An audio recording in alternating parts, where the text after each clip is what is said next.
It is your prisonplanet.tv memberships that fund so much of what we do here in this operation. And then we're more than happy for the TV show after it's aired live, then be leaked out onto the web to tens of millions of people. That's our goal.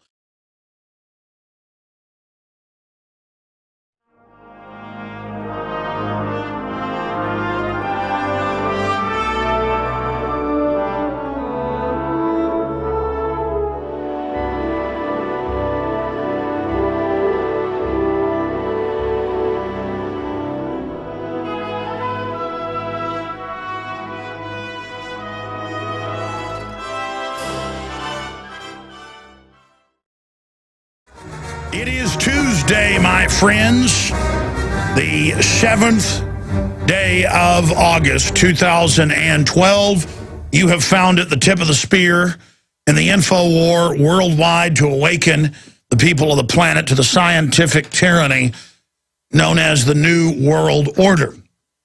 Thank you so much for joining us today. We are going to be here for the next 3 hours, and what I want to do is open the phones up in this hour ahead of William Grigg, who writes for the New American Magazine and LouRockwell.com. He is going to be joining us to talk about the drone culture, the submarine drones, the aircraft drones, the ground combat robots, and where all of this is leading. And I want to break down basically how we're allowing ourselves. Humans, want to unionize in things so other humans can't drive down their wages. What about machines and pre-programmed machines? And out of the gates, the takeover by machines, because always the cutting edge of technology is weapons, is going to be unmanned and autonomous robots. Big discussion. We'll also get his take on the shooting. He's broken down the fact that not just the general public, but police have been caught on video beating the living daylights out of Sikhs, I guess thinking they're the al-Qaeda archetype when it's the opposite group, basically. There was one case where a Sikh was beat up in his own front yard by a police officer on video, and for putting his hands over his face as he was being stomped and hit with a baton, he was found that he was resisting arrest. And the courts have ruled that if you cover your teeth as they're being kicked in, you're going to go to prison. And this is all just the icing on the cake for a society on the verge of total collapse. We obviously have a lot of news on the situation that took place Sunday there in Wisconsin. The evidence points towards Operation Gladio, or a NATO option as it was also known, being incrementally implemented here in the United States. We're going to be breaking all of that down as well today. And I also want to spend some time on all of the pecking that's going on by government to make sure it's milk cows, it's slaves, it's blood bags, the things the mosquito class, the parasite class feeds off of. They're very upset right now because, well, people are selling tomatoes on street corners and lemons and things like that. And I also saw reports over the weekend all over the United States and Canada. They're saying no gardens, even in rural areas. They're evil. They're not allowed. Slaves aren't allowed to grow plants. I mean, you don't allow prisoners to grow gardens. You don't allow families to have farms. You don't allow the owners of fast food chains to have political views. You don't do that in America. This is land of the tortured, home of the slave. This is land of the GMO. This is land of the sterile, land of the cancer, land of the organ failure, land of the cursed, land of the dead. You see, the New World Order wants to persecute those who have committed crimes against evil. Crimes against evil. That's not a joke.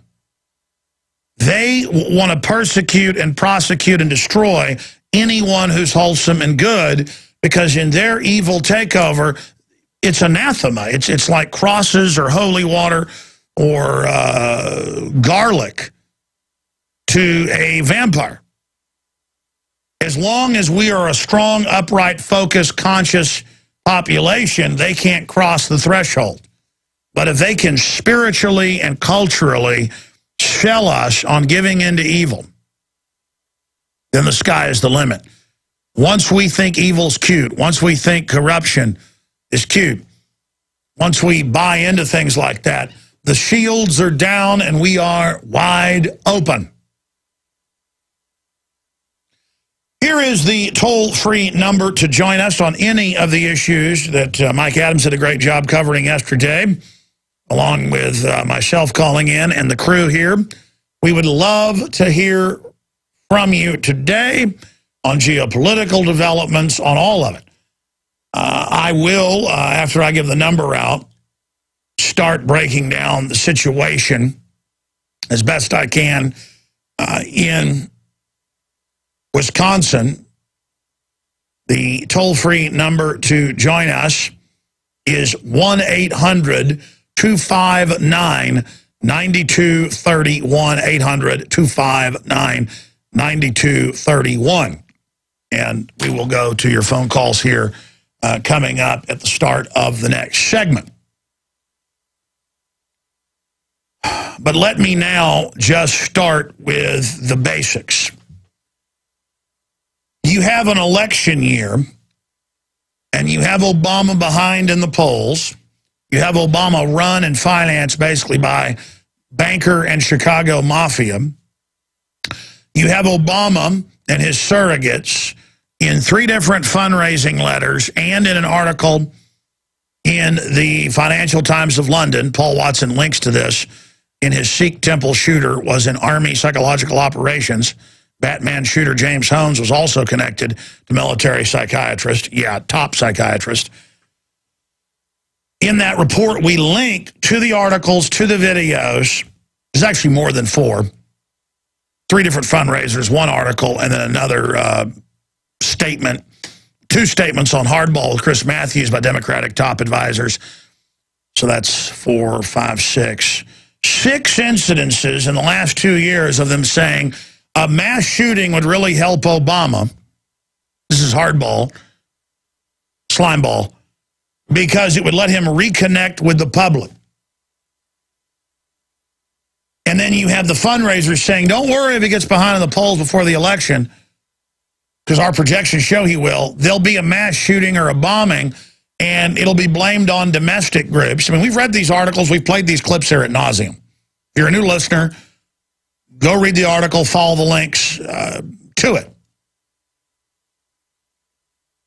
And then this stuff starts happening right on time while they've got 5 bills introduced to ban all semi-autos, the possession of them, not just the sale or manufacture.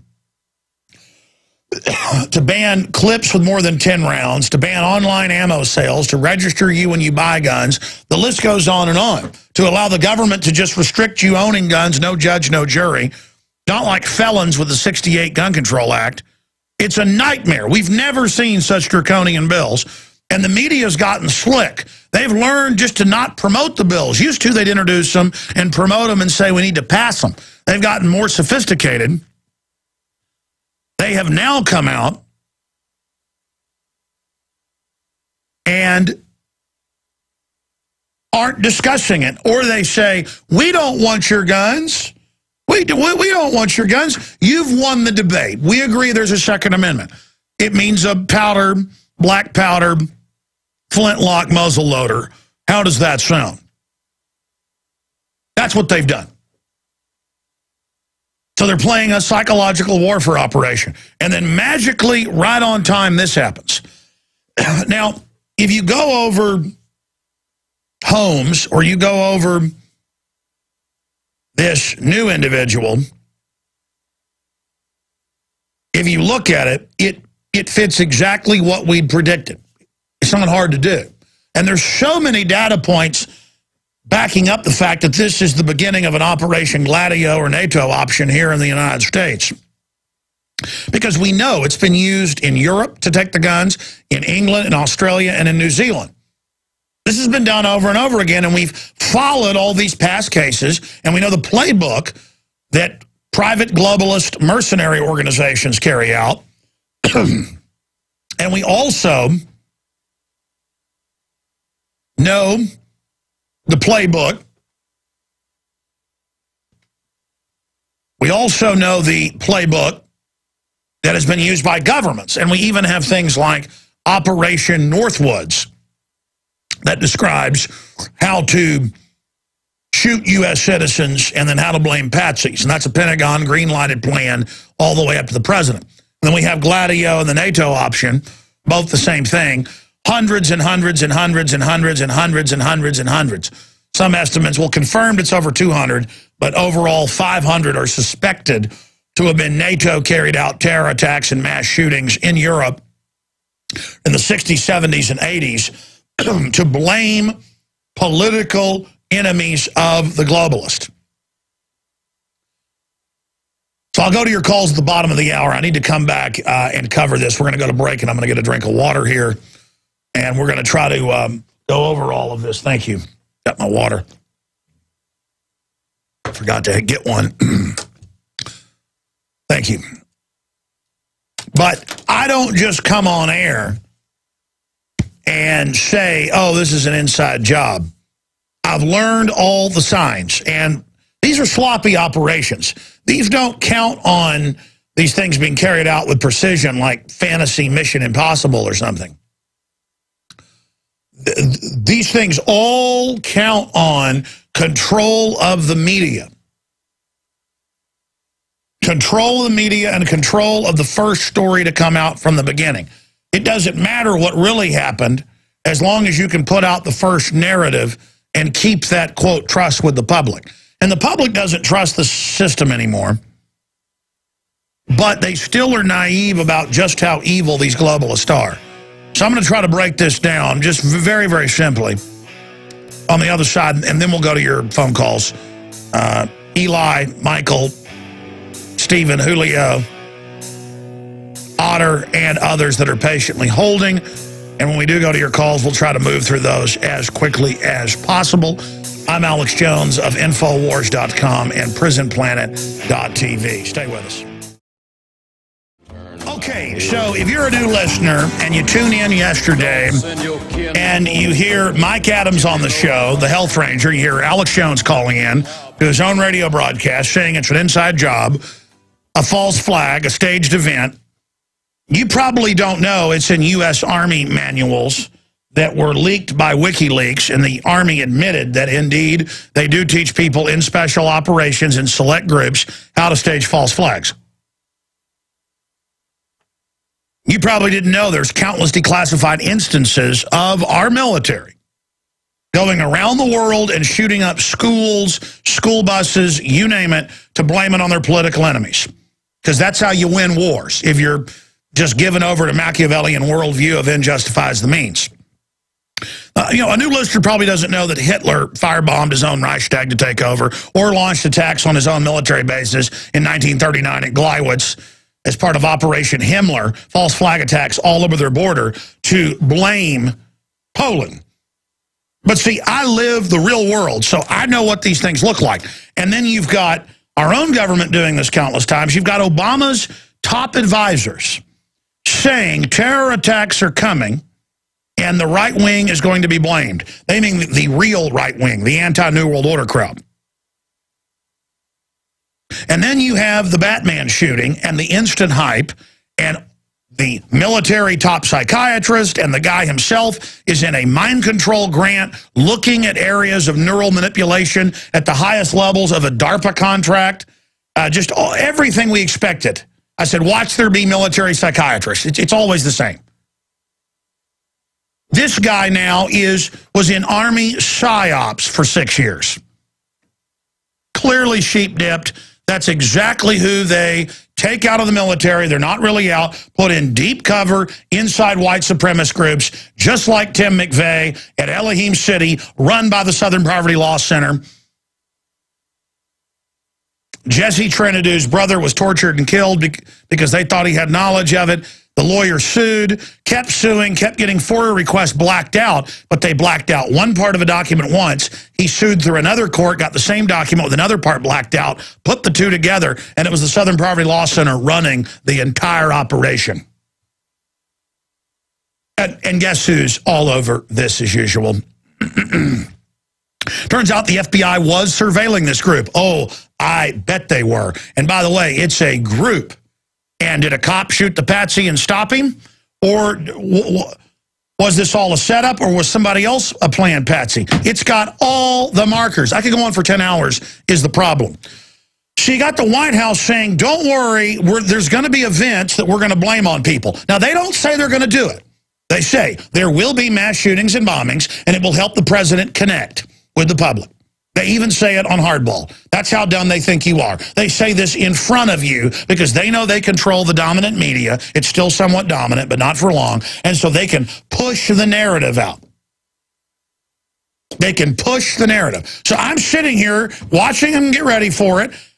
Okay, the bills are being introduced. Here comes the UN treaty. It's going to start right now. I had guests on a month before this happened saying, I had the makers of A Noble Lie on saying, get ready. We all agreed, mass shootings at churches, malls, movie theaters, sports stadiums, everywhere they're going to put the TSA. And boom, it happened right as the TSA was already rolling out nationwide. I mean, you know, they're rolling out a week. On January 1st, they were rolling out in over 100 airports. So they staged the underwear bombing, put the guy on the plane. That all came out in the news.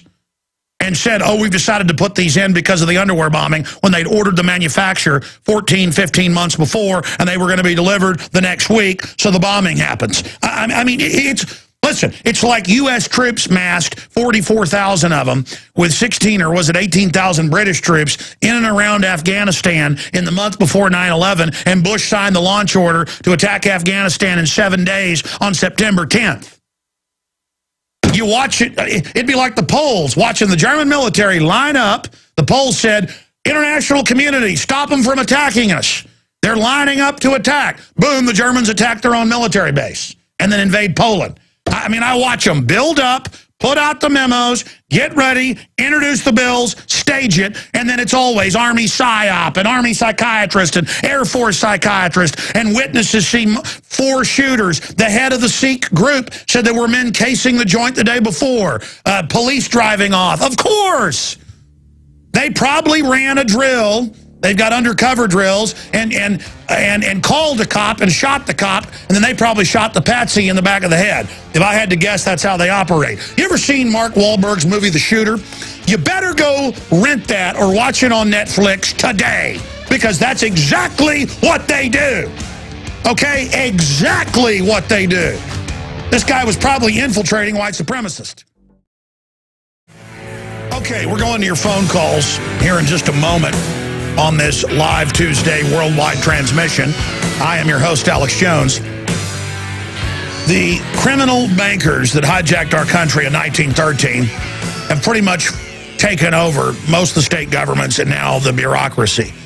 They had a beachhead in 1913 with the private Federal Reserve and the income tax they set up. And how do they launch wars? Well, back then, because the media moved so slow in 1898, they just published in Hearst newspapers all over the country that the Spanish troops in Cuba had attacked U.S. troops and were killing women and children and had blown up the USS Maine. And, of course, none of that was true. It was all made up. But it was unpatriotic to say that. Besides, Hearst Publishing wouldn't engage in a lie that big. You see, once a big lie is pushed out there, when people buy into it, then they don't want to admit they've been conned. And so many bigwigs will go down that once the power structure, who isn't even really involved in the crime, goes along with the story, they now become complicit. And so now you can get them involved in anything you want after that point. That's how you corrupt someone or how you corrupt a society. And so cold-bloodedly, we have a government, and then I'm going to go to your calls, who has been caught, this current administration, shipping tens of thousands of guns and even hand grenades, rocket launchers, you name it, to Mexico to destabilize the country and to blame the Second Amendment. And all the memos came out that that was their plan.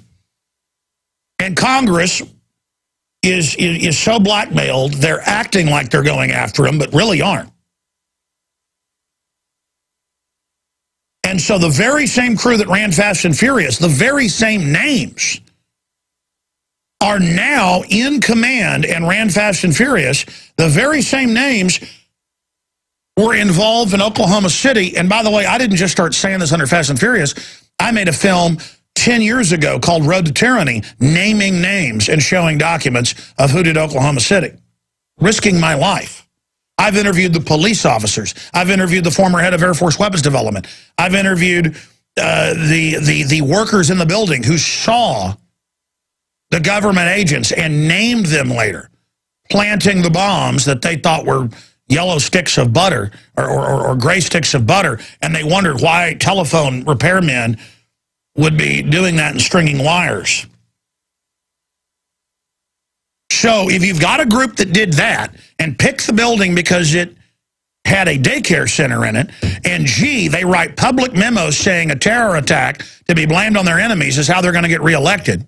And Bill Clinton said on Air Force One to entire media in '96 that he owed his reelection to the Oklahoma City bombing. They don't even veil this stuff. This is how they get unpopular things through. This is how they get control of the population.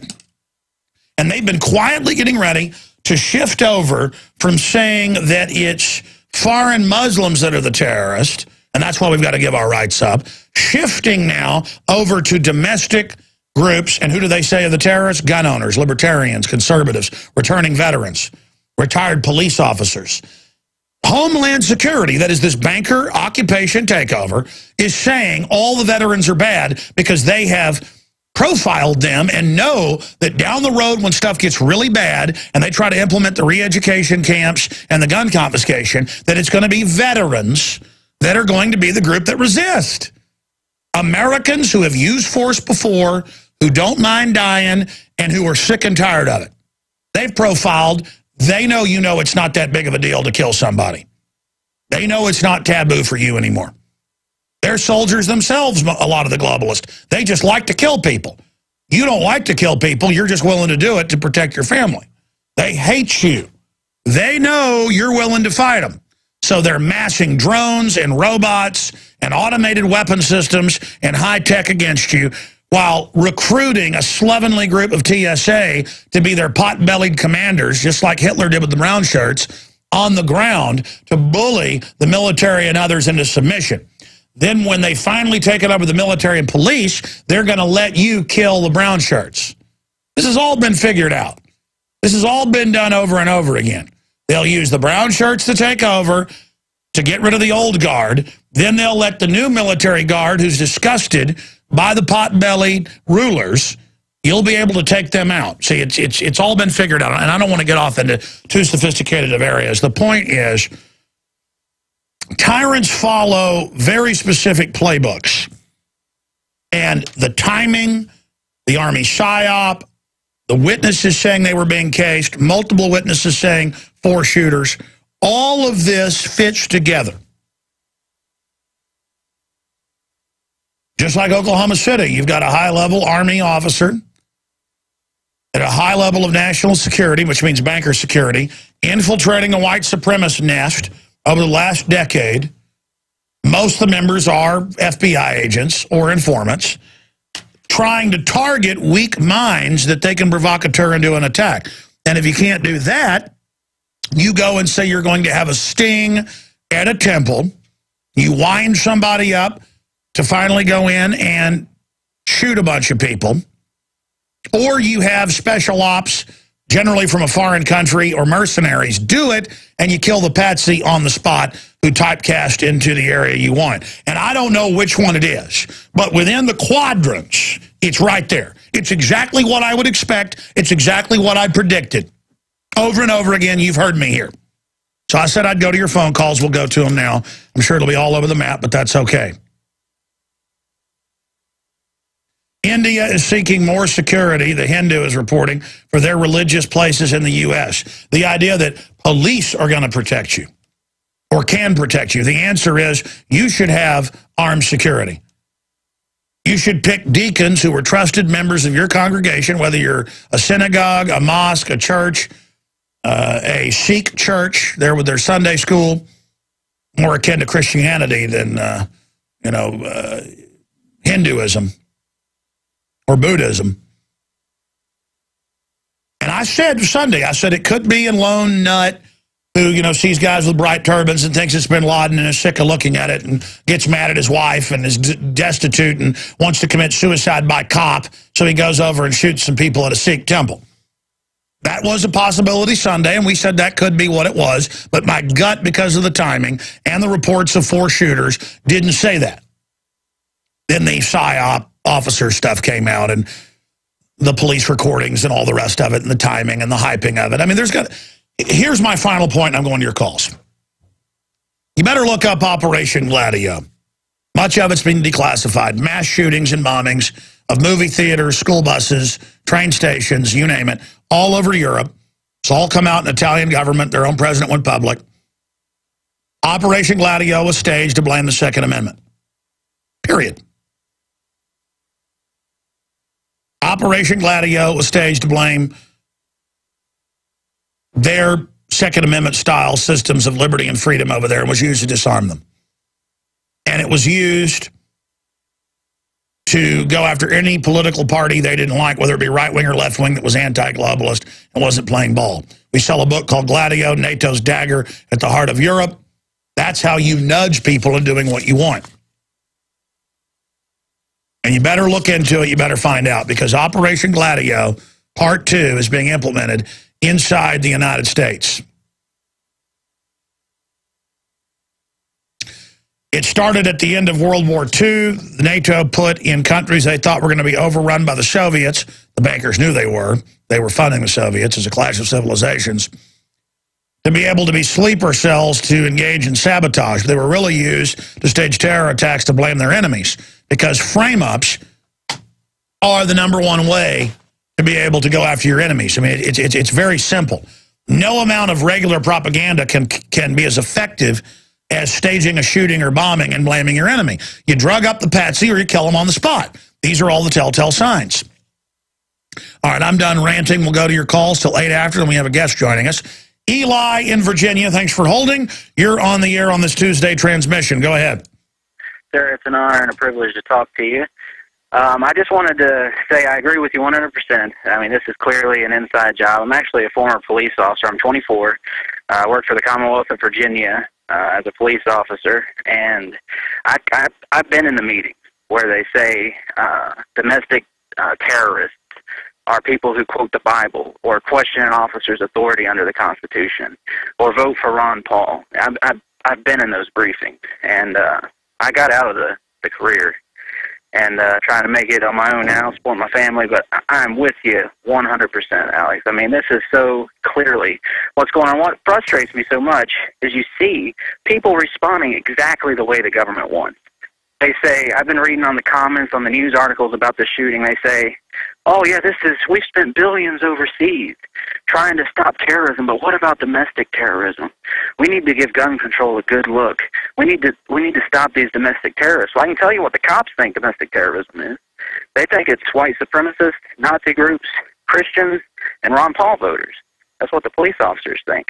And, well, that's what they're certainly trying to teach them. It's actually backfired, as a lot of police have looked into who they're being told the terrorists are. But look, the foreign banks have openly announced they've conquered the U.S., and now they want to go after the opposition that understands what's happening.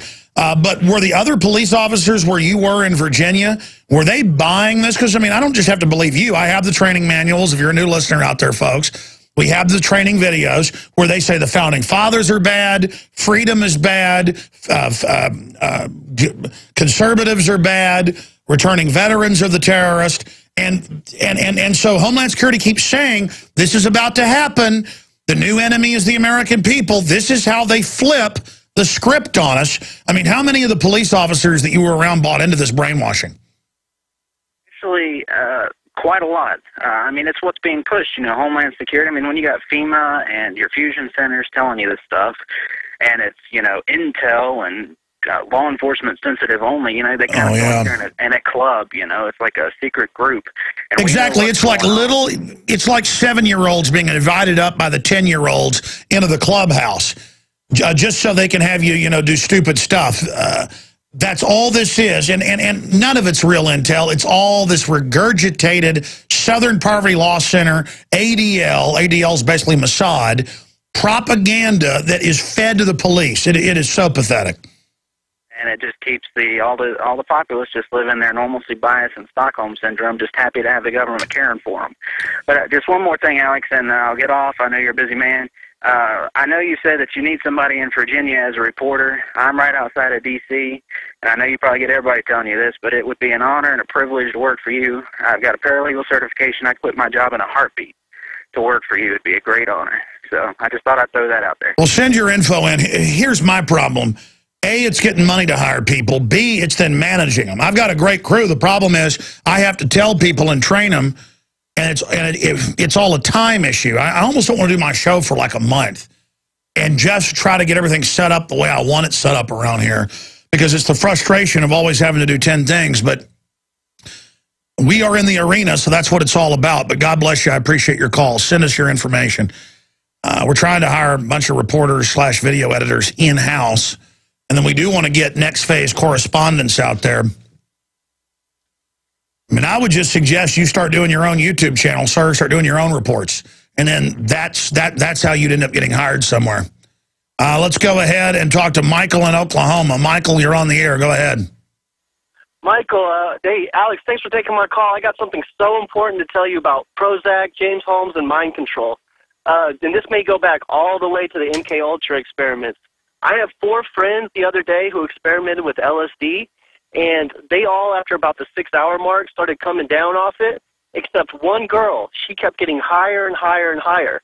And the one difference between her and all the other people is she has a prescription for Prozac, and she takes Prozac on a regular basis. And she got so high, she lost her mind, and she started attacking people. She started trying to bite our friends. She tore the house apart. I mean, she got so crazy. Yeah, no. I mean, sir, that's what they did in mind control, is they do electroshock to totally confuse you. Then they give you LSD, PCP, and other drugs at the same time, horse tranquilizers, so that all that's operating is your lower animal centers of your brain.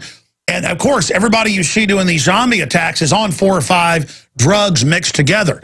And, yes, sir, the Mumbai attacks, the CIA in India, this even came out in the news. At the time, I said they were clearly from the video on drugs, totally wild-eyed. They were on injectable LSD and PCP and, quote, other drugs that were synthetic, and the Indians couldn't figure out what they were. They said they were some new designer drug. They landed those guys. They'd probably been drugged up for 6 months in hospital beds, you know, with video games pumping in shooter scenarios. That's one way they do mind control. And then they just turn them loose. The boats land, you release them, and it's your party time. I'm sorry, go ahead. Yeah, and you won't believe this. And well, she got so crazy that, you know, she was biting and going. He was so afraid that his lady was going to, like, hurt herself. He called 911. And anybody tripping on LSD does not want to call the police. Well, of course, they show up. They arrest everybody.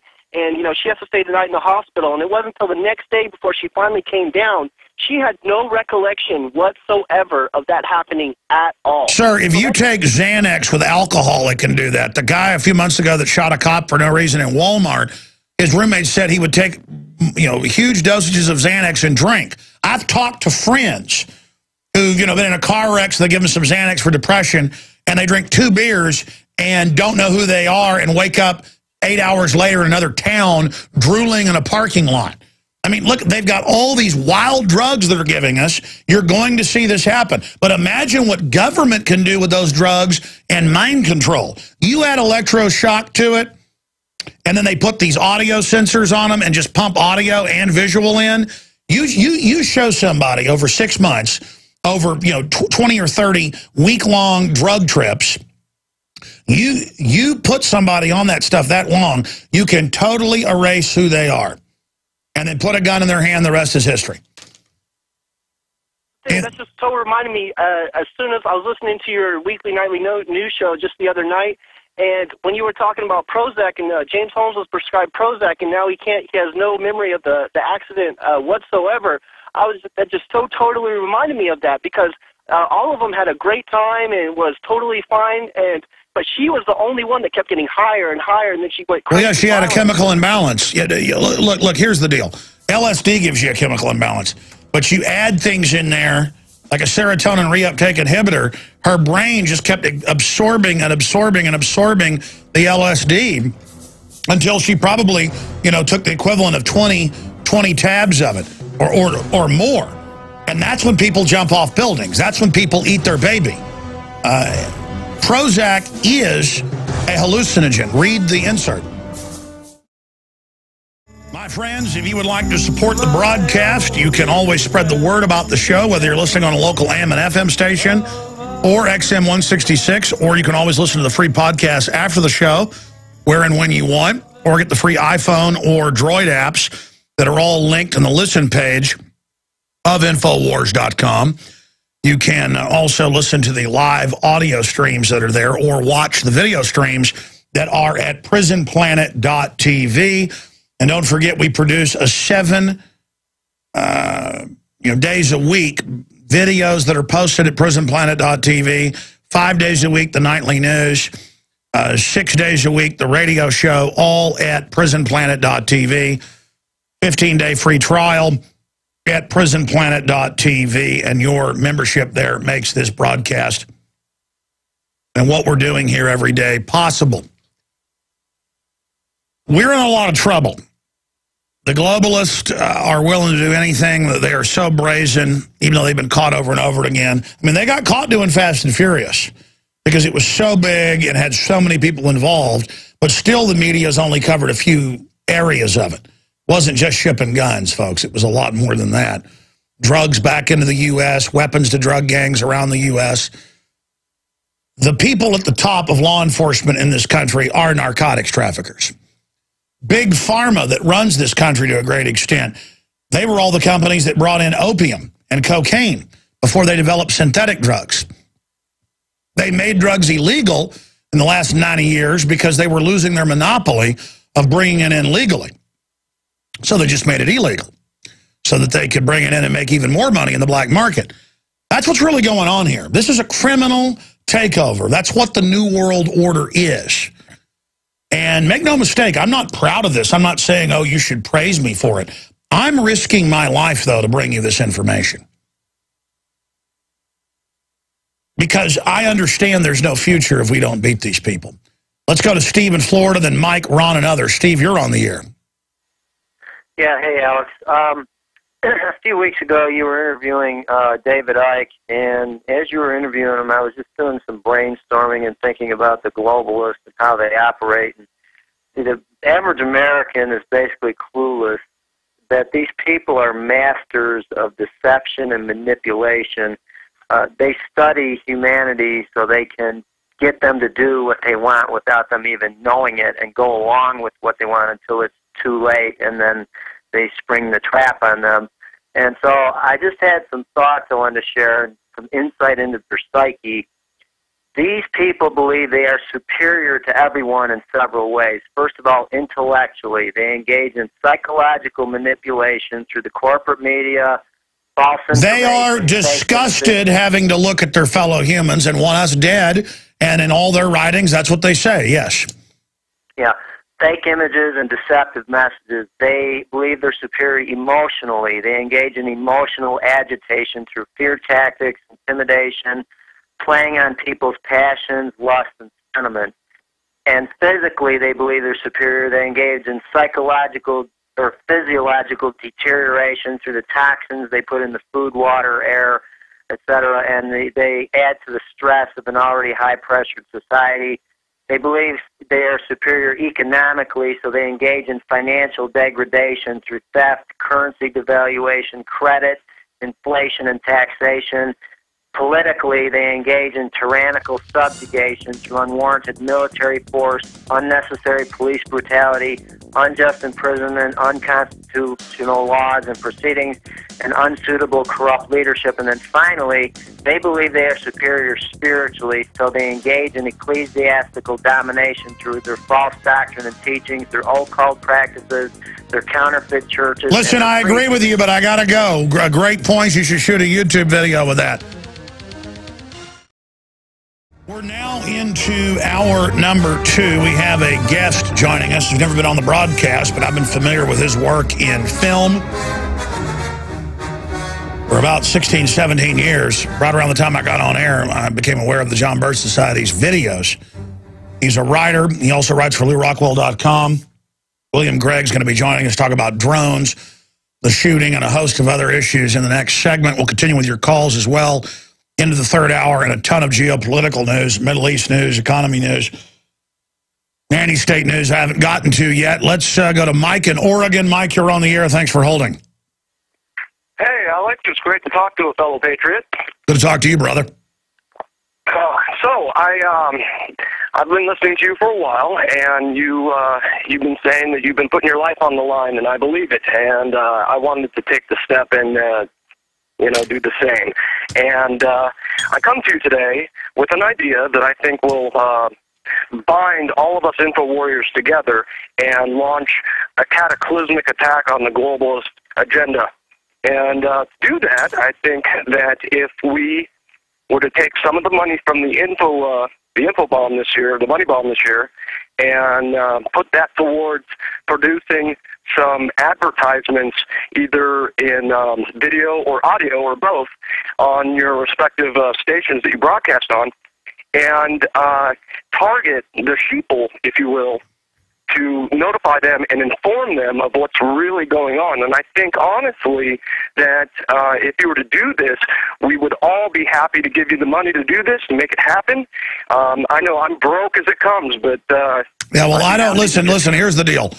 We reach tens of millions of people, but money-wise, I did the national ad for Stansberry Research dealing with QE3 about what's going to happen when that does finally come out.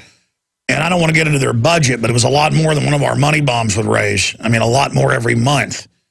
And you saw it on Fox, CNN, you name it. They didn't want my voice on Fox and CNN, and Stansberry had to play gutsball for about a month and not run the ads until they caved in. The establishment is that scared of me. So, we've had national radio when Ted Anderson wanted me to endorse his gold company and run it on national ads. National syndicators refused to run my voice. The system is absolutely scared to death. Not even saying my name, my voice, they don't want out there for whatever reasons.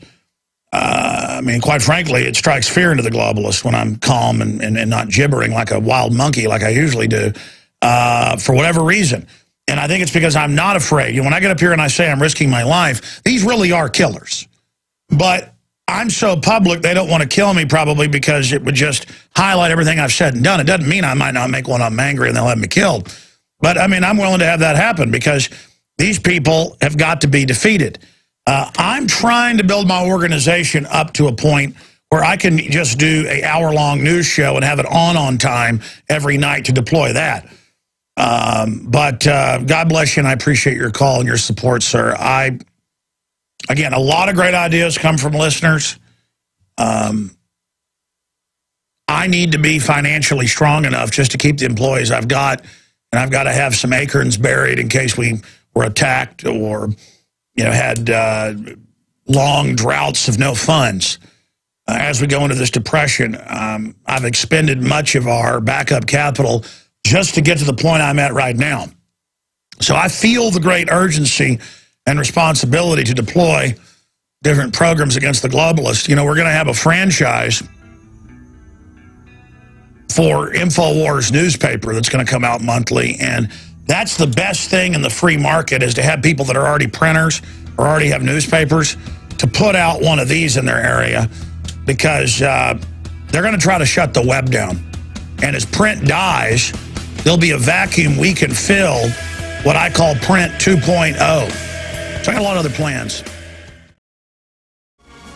Thank you again for joining us, ladies and gentlemen, as we wage war on corruption and crash through the lies and disinformation. I am Alex Jones, your host. The websites are Infowars.com, and we're also streaming video at prisonplanet.tv. We also have prisonplanet.com, not just prisonplanet.tv. In the next hour, we're joined by William N. Grigg. WillGrigg.com is his website. He writes for the New American Magazine. He's produced quite a few excellent films that I'm a big fan of, The Information. He's also an author. He wrote America's Engineered Decline for the John Birch Society. It's an excellent book. I've read it myself. And I wanted to get him on when he talked about the cowardice of drones. I saw an article he wrote last week and how it's converting everything over to these faceless killers, and it's pure dehumanization. You know, people are worried about unions taking their jobs or vice versa, and we're all taught to compete with each other. What about computers, robots, war making? Because this is where everything's going. It won't be humans under the sea. They're now admitting for decades they've had robot vessels on the water and under the water, submarines, in space, in the air, and on the ground. And these can follow the orders of a tiny technocratic elite. Notice the banksters that have hijacked Europe through insider crony fraud and monopoly scams. They call themselves technocrats. So this is the big issue. We'll get to that at the bottom of the hour, but I want to cover some other issues because we started seeking to get Mr. Grigg on last week. The shooting hadn't happened Sunday, and I noticed for LouRockwell.com and for his own site, he wrote an excellent article about how the Sikhs are constantly getting shot, beat up by police because people see the bright turban. Most Muslims don't actually wear that, and by the way, Sikhs are not Muslims. They tend to get a lot of fights with Muslims over in India. But the point is that it's a different group completely. But people see the beard, they see the religious headgear, and it's over. They die. Those famous cases of cops beating the daylights out of them for no reason, just because you see somebody with the striking beard and the bright turban, it's clobbering time. And so he wrote an article about that. But I have to say this. In the aftermath of the shooting, I'll ask him a hard question and put him on the spot right out of the gates here. If we have criminal elements of our government, and anybody can just type in secret testing on U.S. troops, lethal testing on U.S. troops, lethal testing on foster children, irradiation of foster children. Thousands of U.S. foster children, the Department of Energy admits, were radiated to death in the 40s, 50s, and 60s. 110,000 Israeli children were radiated, many of them to death, and the ringworm children. Department of Energy paid Israel to kill their own people. And that's on Israeli TV. Just type it into YouTube. You'll see the TV shows about it. I mean, we're talking about frying kids' brains. The ones that were lucky died right away. Some are still alive today, mentally retarded and no hair, 50 years old. This is the type of stuff that goes on. And so if they would do that, shoot black men up with syphilis, all the rest of it, the UN's been caught giving foster children just last year live polio. It's all on purpose, folks. And that's just a minor footnote. 67,000 kids got paralyzed. It's no big deal. 2011 UN program. Why wouldn't they stage a shooting? I mean, if they stage Fast and Furious and ship guns into Mexico to blame the Second Amendment, that killed thousands conservatively in Mexico, hundreds here in the U.S., including 3 police officers, 1 on the Border Patrol. Some say 6. We can prove 3. I mean, we all know Oklahoma City had government fingerprints, the very same crew that's in power today. So I'm going to bring that up to you and then just get into the shooting itself. Look at how they're hyping it. Look at all the draconian gun bills they've got right now. Look at how the guy was in Army psychological operations and then suddenly becomes a white supremacist, just like Elohim City, and just how the feds ran that in 95. So there's the big question for William Grigg. Will, good to have you here with us on the show. Am I out of line if governments have been caught staging events like Gulf of Tonkin, Ajax, Gladio, our own government?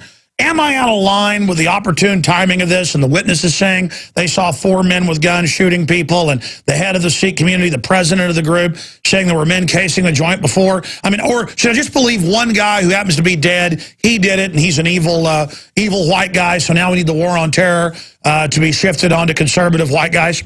Alex, I think what you're describing is well within the compass of the official cynicism of the government that presumes to rule us.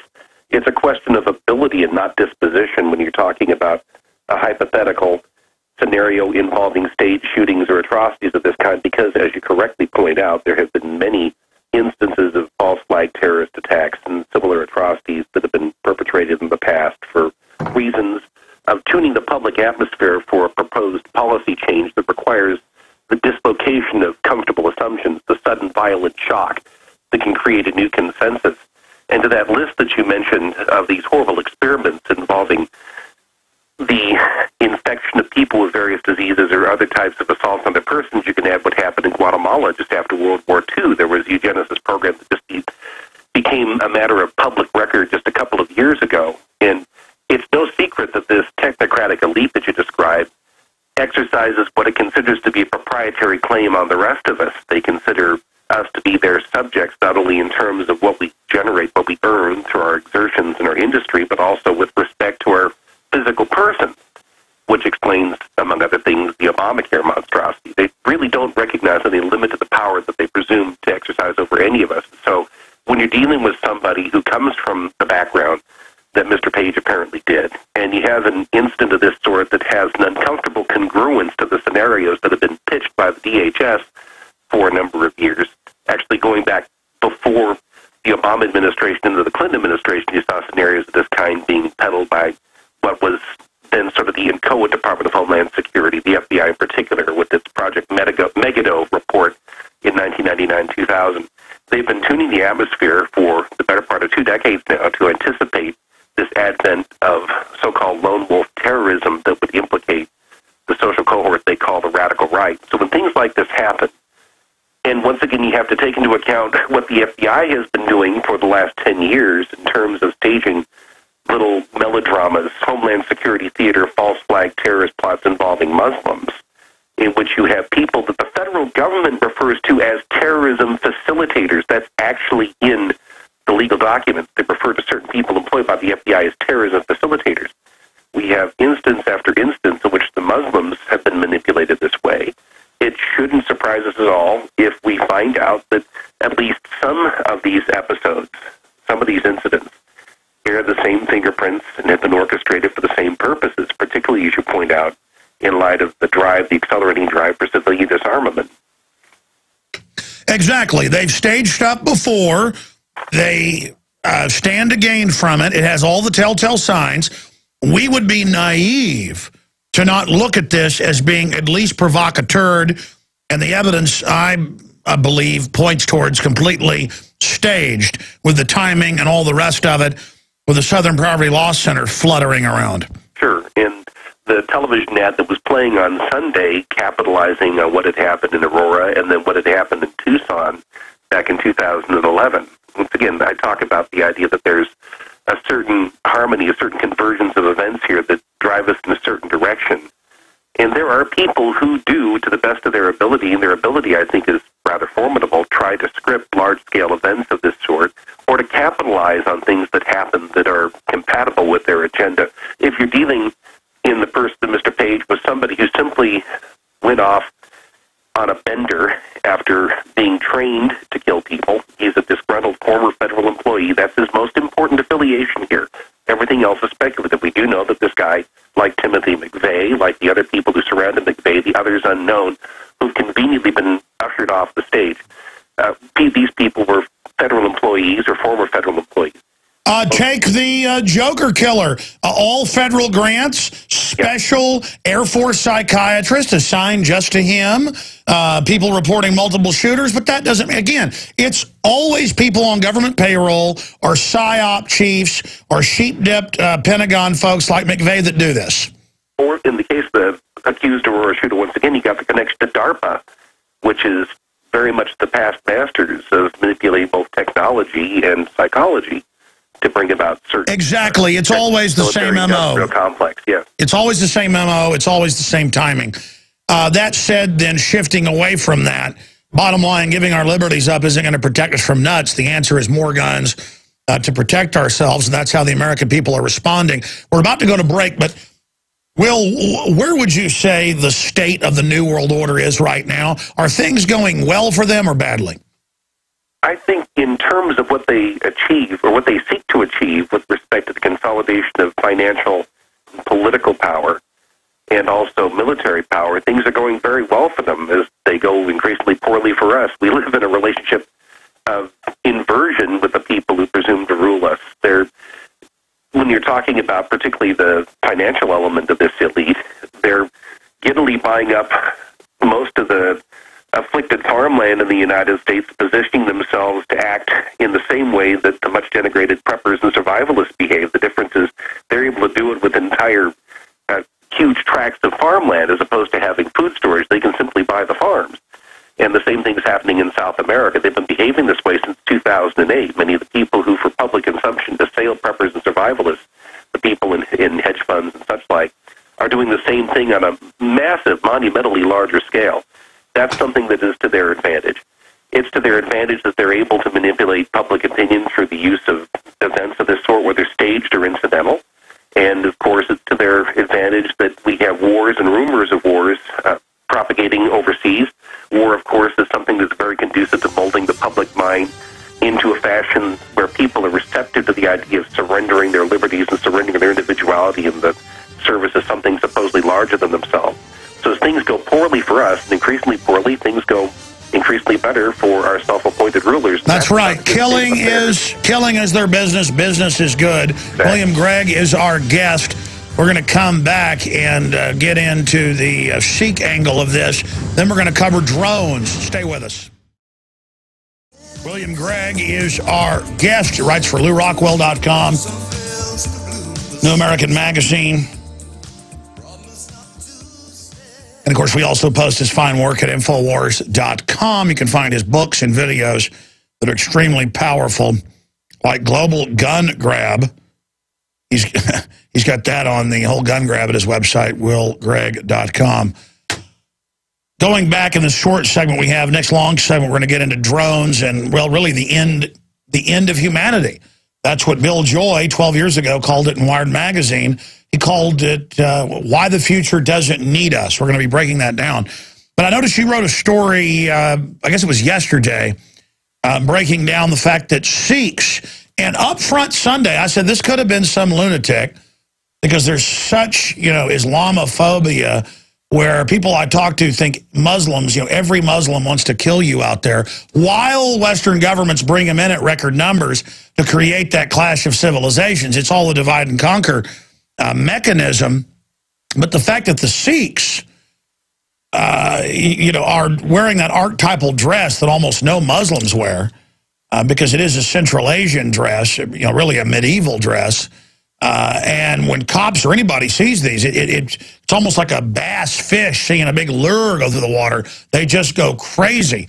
And you broke down some cases of the amazing abuse these Sikhs have put up with. The one case that I thought was so striking happened in Joliet, Illinois, about 5 years ago, March 11th of 2007. There's a fellow, and I'm sure I'm going to mispronounce his name, who is a Gulf War veteran. His name is Kuldip Singh Nag. He had served in the first Gulf War. He had a Bronze Star for serving in the military. And for some reason, over the couple of years that he lived in this residential neighborhood there in Illinois, Mr. Nag and his family had attracted the ire of some of their neighbors who quite possibly were acting on the perception that they were dealing with interlopers from the Arab world. They had incidents of vandalism where their garage was defaced, and a couple of times somebody fired a BB gun into their property. At some point in early 2007, somebody filed an anonymous complaint that Mr. Nag had an inoperable van on his property. And under a municipal ordinance there in Joliet, apparently it was required that he register this vehicle in spite of the fact that it was inoperable and on his own property.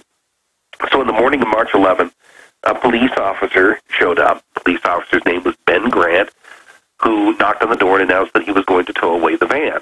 And this is the first time that the Nag family had been informed that there was a problem. According to the municipal ordinance, they should have received at least one notice, but they never did, that they needed to register the van. And so Mr. Nag got upset. Within a few seconds, he was being beaten by Officer Grant. And out of Mr. Grant's text, fattened mouth, came the familiar string of profanities. You blank, blank Arab, get out of my country or I'm going to kill you.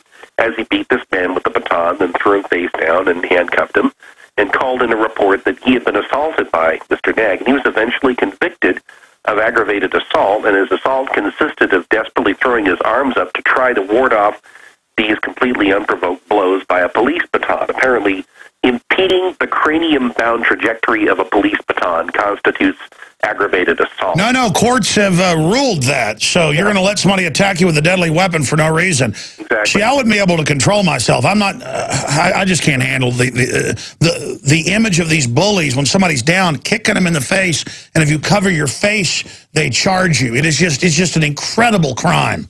Yeah. For instance, I've seen people literally be charged with assaulting an officer for bleeding on the fists that are beating them, and that's part of what I call the martial law mindset. The idea that we have an unqualified duty to render immediate, unconditional submission to anybody in a government-issued costume who orders us to do something.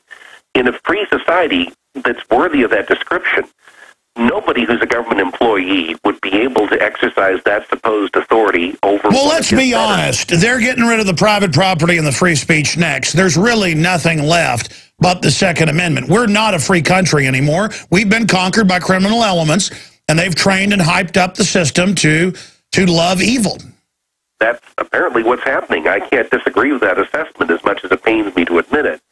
I do think that one of the reasons we're seeing such a drive right now to promote civilian disarmament is the idea that within a couple of years, the powers that be are going to be dealing with full-spectrum operations in the homeland, which is the name of an essay from Small Wars Journal that just came out within the last couple of weeks. Yeah, let's pull that up. In fact, I saw that. Give us that title again. Full-spectrum operations in the homeland, a vision of the future. It's in the Small Wars Journal, and the authors are Kevin Benson, who's a retired colonel. Yeah, stay there. We're going to come back with that. That leads into drones straight ahead. All right, we have done countless reports on this. We have had many guests on breaking it down, but now it's here. About 12 years ago, I began to read public Pentagon documents where they said there won't be any astronauts, there won't be any submariners, there won't be anybody on ships unless it's in repair.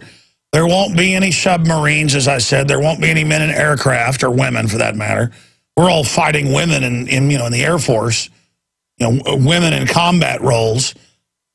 It's all a done issue. It's all over. The globalists who think of us as animals, that think of us as human resources to be used, they have made the decision to get humans out of all the decision-making processes. When they made workers work more than 18 hours a day with almost no pay, working their fingers to the bloody bone because Al Gore is so greedy at Apple that they had the worst working conditions basically in China because he's on the board making the decisions because he's so liberal, so trendy, and so loving, and so good. When that happened, they said, you know what, instead of putting up suicide nets, get rid of the people, bring in robots. And it's one thing if a corporation replaces humans with robots and then have robots making the robots, which they advertise on television. And these big corporations are bragging that soon there'll be no humans involved anywhere from mining the material all the way to delivering the product. Google cars are getting authorized for the road, all of it. But here's the problem. They're already saying that the cars are safer than humans, and so that humans won't be allowed to drive soon. They're already designing the cars with cameras hooked into the police that watch you, because a child might get left in the car and die, so the police have to watch you. They're already admitting your laptop is watching you. It's beyond 1984, and so humans are allowing the technological controllers, the technocrats as they call themselves, to take our tax money and our inventions and our ingenuity and wall us out of society. And that's why Bill Joy, back in 2000, the April issue of Wired magazine, wrote, "Why the Future Doesn't Need Us." You can pull it up, it's online. And he said, yeah, I recently went and had dinner with 200 company owners. He was the owner of Sun Microsystems. And we had a debate. Do we kill everybody or do we allow some to live, but just let them play games online? And basically it's like the people you see in WALL-E that are on the big cruise ship and can't walk without the aid of robots. There's either that future, this is what the elite are saying, or they call themselves the elite, the alpha predators. There's either that future where we're these waddling creatures or there's just get rid of us all. And Dick Cheney wrote in the September 20th, 2000 document, he just said, create race-specific bioweapons, and we'll start wiping out certain races of people. And he said we need to have the media legitimize its use. Only one newspaper wrote an article saying it was bad. Strangely enough, it was the Austin American-Statesman. That's a terrible globalist publication. But maybe that even got to them. So here's the deal, folks. I'm not worried if my hair is falling out. I'm not worried if I got a blemish on my nose. I'm not worried what my neighbors think about me. Most people are caught and paralyzed in this trendiness where it's just all about their own ego. Folks, we've got eugenicists, neo-feudal fascists who are anti-free market, anti-family, who, by the way, happen to be a cultist on top of it. I didn't even cover that issue 17 years ago, but the research kept running into that, who are basically megalomaniacs. You heard about Nero, Stalin, Hitler, Montezuma. You know crazy people get in and do horrible things. Now they are announcing, oh, guess what? We did have space planes that were robot in space. Oh, guess what? The Air Force will completely convert to drones. Oh, guess what? We are going to have the entire submarine fleet be robot. Oh, guess what? We do have combat robots. We didn't want to show them to you because they're scary looking, but have you seen Terminator? See, things like Terminator, that's not life imitating art now with Skynet. That's art imitating life. When you read about The Matrix, and I'm not saying they'll ever be able to do all this. This is what they're theorizing. There's a DARPA document from 1978, or is it 76? I'm going from memory. It's in my book that's out of print and sent to tyranny, but it's online at prisonplanet.tv. Then we're going to our guest. This is some background knowledge here. Problem is I can't start talking about this and then shut up. We're going to go to him. And I apologize that I'm ranting. And they say in there, well, we'll just, for everyone's safety, we'll just wire into everybody's brain, give them unlimited pleasure, give them a virtual reality to live in, and it's moral as long as they're not in pain, and we'll put you in a tank, and the heat from your own body will be used to power the electronics. You may have seen that in a 1999 film called The Matrix. Yeah, that movie didn't think of any of that. This is what DARPA is thinking of. And by the way, they implement most of what they end up really pushing for. Our society is a DARPA world.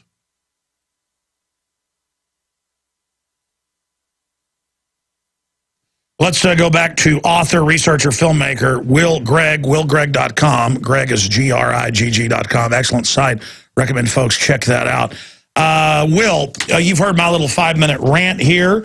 They're now making the announcement, and you've written some excellent articles breaking down how sexy it is. They're getting battle stars for sitting there in their air conditioning, and it's manly to kill a couple hundred people if you get one guy, no judge, no jury. It's always, of course, violates the Geneva Convention, our own rules. But now they're saying the drones will be here, and you were getting into that document, full spectrum dominance here in Homeland. Yes, full spectrum operations in the homeland, a vision of the future. And when they're talking about full spectrum, of course, that entails the use of all the technology that's been deployed in Afghanistan and Pakistan and Somalia and Yemen and points unknown, including the use of unmanned aerial vehicles or drones that would be used to conduct surveillance and also to conduct kill missions. And we already have 2 precedents, at least 2, there are probably more, but 2 very important ones involving the summary execution of U.S. citizens on presidential orders by way of a drone-fired missile. The first was Anwar al-Awlaki, who was accused but never formally charged with various crimes of subversion and sedition and such like. He was executed by a drone-fired missile in the country of Yemen on the specific explicit orders of Barack Obama, who told his underlings, I want Anwar al-Awlaki.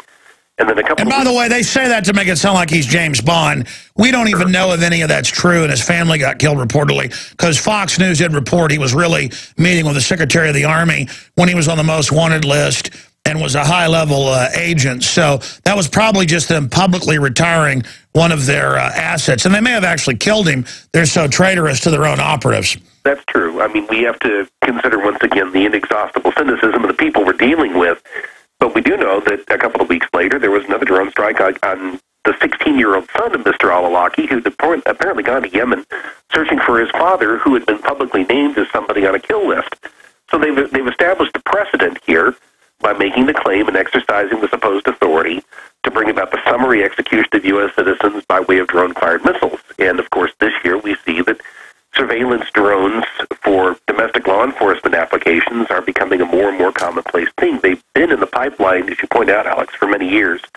There have been a couple of instances where there have been sheriff's departments who have publicly denied that they have received Homeland Security grants or Pentagon grants to obtain drones, but they have nonetheless obtained them. There was a leak a couple of months ago describing the FAA's licensing permits for the operation of domestic drones in various places in the United States. A number of people were surprised to find out that their local police department, their local sheriff's department, has been put on that list, and they're getting prepared now to upgrade their services to include these devices. And we have, just last week, a court ruling authorizing or vindicating after the fact the use of 2 drones operated by the Department of Homeland Security to help conduct the arrest of the sons of a farmer by the name of Brossard in North Dakota. He'd been arrested the day before by the local sheriff's office, with whom he'd had some trouble over the course of a number of years. There's troubled sheriff's department here. Mr. Brossard and his family are farmers that had disputes with their neighbors, and in this particular instance, they were involved in a dispute over wandering cattle.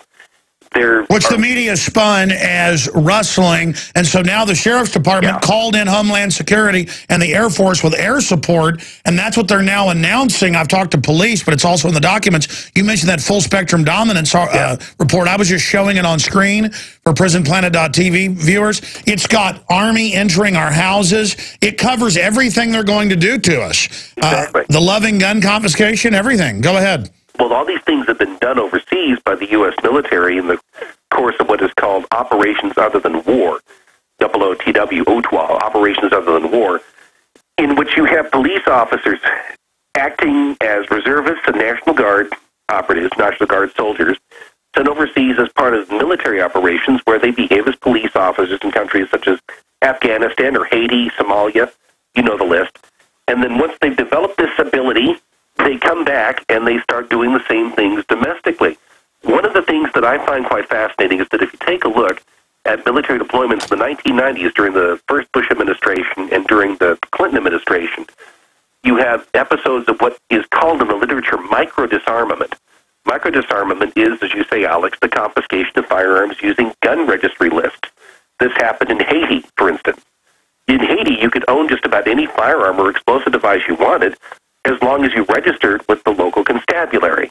Once the name and the firearms or explosives were in the registry, the United States military, which invaded in, I believe, 1994, if memory serves, in order to reinstall Aristide, who was a not particularly desirable ruler, had been thrown out of the country by a military junta, acting on the supposed authority of a UN Security Council resolution, the U.S. military invaded Haiti and reinstalled Aristide at bayonet point, and part of this involved disarming anybody who could put up a fuss to fight back against this fellow who was a deranged Marxist ruler. And so they went door to door collecting firearms using gun registration lists. This is called micro-disarmament, as are gun buybacks and turn-in programs. We have those happening all throughout the United States every single year. And they have gun buyback to create the news images of people lined up turning guns in, to create the perception that guns are bad. They're the police. Exactly. to acclimate. But again, as you just pointed out, the U.S. military are masters of gun disarmament of the general public, as they call it, micro-disarmament. And the new UN treaty, you made a film on this, breaks down in Article 15. They're right there saying that states will aid other states and the UN in micro-disarmament, and they admit that that's their plan. I mean, it's just incredible that we're this far down the line, and now they want to use the drones. Please continue, but I want to get back into the drones. All right. I mean, do you see the same path that I see us going down, where the system is now going to autonomous drones, where it's not even these heroes in the air conditioning killing people, to where the technocrats literally have armies of their own combat mechs? This is in the literature, to point out. They aspire to do this. Whether their ability will match their aspirations, I can't tell you, but they certainly have envisioned a scenario in which you'd have this Skynet type of vertically integrated and thoroughly mechanized system, or to use the Battlestar Galactica idiom, it'd be a little bit like the Cylons, where you have fully mechanized and independently, autonomously functioning mechanisms of death that are involved in routine punitive strikes, and which carry out programs intended to spare the exposure of military personnel to the dangers that would be involved in actually carrying out these missions. I mean, obviously, cyber war, that's long-distance war involving drone strikes right now, is a generous step along that direction. And I want to make a point here that really the most dangerous drone is the one that is operating the joystick and not the one operated by the joystick. The drone means the human drone who sits in one of these air-conditioned offices in Nevada or Virginia. Yeah, you quoted some of them from the New York Times where they were just like, I do not think about who I'm killing. I do what I am told. They are bad. They are converting this. It's the exact same nomenclature against us. Exactly. The idea of full-spectrum dominance means that there is literally no security that one can find against the aspirations of those who want to assert the dominance. We're completely deprived of any means of resisting anything that our masters want to inflict upon us. And that's a term of art that started to come into the literature about 15 or 16 years ago. Now they're talking about it not only in terms of operations other than war overseas, but here domestically. Obviously, if you have a situation where these things are being carried out by soulless machines operated by people who have surrendered their souls, who are inaccessible, then by definition they are invulnerable. They're completely beyond any kind of retaliatory action. That's the type of a system that they really want to create. And that's what full-spectrum dominance is. So then we have to look at the ruling controllers and what's their mindset. Absolutely vicious, arrogant scum who hate the family, who hate God. I mean, when you study the globalists, these are absolute power-mad materialists like Marx or Lenin or Engels. Do you agree with that statement? I don't think that that's an exaggeration. They might not necessarily be doctrinally committed to the teachings of Marx or Engels, but they certainly behave in a Leninist fashion. Vladimir Lenin defined his philosophy of government as power without limit resting directly on force and absolutely unimpeded by laws. And whether you're talking about people who've studied the Marxist economic gibberish, in terms of the way that they organize power and exercise it, they're definitely Leninists in practice. And that's not something that's confined to one or the other of the two branches of the incumbent party that we divide artificially into Republicans and Democrats. This is something that is shared pretty much by the entire ruling elite, not only politically, but academically and economically and so forth. I think it's worthwhile to point out that the aggressive dehumanization of those targeted by this system is something that has made, if you will, robots out of the people who are operating the joysticks. I've referred in an earlier article to a document that came out in 2002 in anticipation of the Second Gulf War. There was a computer program called Bugsplat, which referred to incidental casualties of civilians in a targeted area. And it was an algorithm that was supposed to calculate the number, or at least the percentage of people who would be wiped out if, for instance, a 5,000-pound bomb were lobbed into a residential neighborhood in Baghdad. And they calculated an acceptable percentage of bug splat in a given operation. Now, Tommy Franks, who reviewed this, signed off on all 22 of these operations that involved a high level of what was called bug splat. And to that idiom was added another expression, squirters, which referred to people who were observed through the surveillance technology of these drones, who were injured or wounded or trying to flee. These are the type of terms that are used to create this moral distance between those. Well, it makes it fun. It makes it fun. Yeah. But the guys sitting there doing this, they're drinking sodium fluoride water, and they wonder why at home, you know, their son is mentally retarded because they've been hit as well. William Grigg is our guest here. We're going to get to your phone calls and a bunch of other news. Geithner and new scandals. We've got Petraeus lined up to be VP. You know, that's what last year Steve Pieczenik said. Talk about a big insider. We got to get Dr. Pieczenik back on the show. But Obama is leaking that they're looking at Petraeus to be the VP with Romney. So we're going to be discussing that coming up as well. He sounds like a great guy for president. I mean, he laughs at the CIA, spies on us illegally through our appliances in public, admits to felonies. So why not have the general / CIA director as the vice president? There's just no end to this, and it's all how they're patriots. No, they're getting rid of our old republic, okay, because it isn't compatible with their scientific tyranny. And humans have to take control of our development. We have to decide that we're decision makers and that we understand what's happening in the architecture in our society. We cannot just go quietly into the night because these globalists are eugenicists. You know, you make the point that we're being turned into these biological androids, and you're absolutely right. Why do you need to have combat robots when you can just brainwash people with sleep deprivation and a feeling of elite esprit de corps after they've gone through that ritual to then be willing to do anything to not buck the peer pressure and to go out and wage war against your own people? I mean, if folks think we're decadent now, Will, where do you see us going in the future? I think it's important to recognize that everything they do in terms of refining the machinery of oppression here is designed to bring about changes in us, assuming that there will be some of us who will be privileged to remain rather than being summarily liquidated. And I think that the people who presume to rule us want to keep at least enough of us around in order to provide the raw material upon which they will subsist. And so the takers, the parasites, can't outright kill the hosts, you know, the people who are productive. And I think that the most ominous changes we're talking about here don't have to do necessarily with the technology involved. Once again, it has to do with what goes on between the ears of the people who are part of this system. And the militarization of the mindset of law enforcement specifically is something that I find quite remarkable. This is what's been going on now for about 40 years, when the U.S. government decided to start declaring war on the possession or the use of narcotics, or to declare war on terrorism, as happened just a decade or so ago. When the government puts itself on a war footing domestically, obviously it's talking about creating a battle zone out of the United States. And that's an expression we find in this article from Small Wars Journal. The battle zone would be domestic. And this is, once again, not a new development. In this book I wrote that you mentioned, Global Gun Grab, there's a chapter in here called Militarizing Mayberry that talks about the way that law enforcement and the military have been blended and conjoined. And you have the Pentagon supplying material, arms, and all kinds of training to every police department of any significant size in the country. I live across the Snake River from a little town called Ontario, Oregon. It's about 12,000 people. They have a SWAT team that trains here in Idaho with people who are from the Special Forces, teach them how to militarize every encounter between law enforcement and civilians. And we shouldn't be called civilians, by the way. The police or the peace officers should be civilians as well.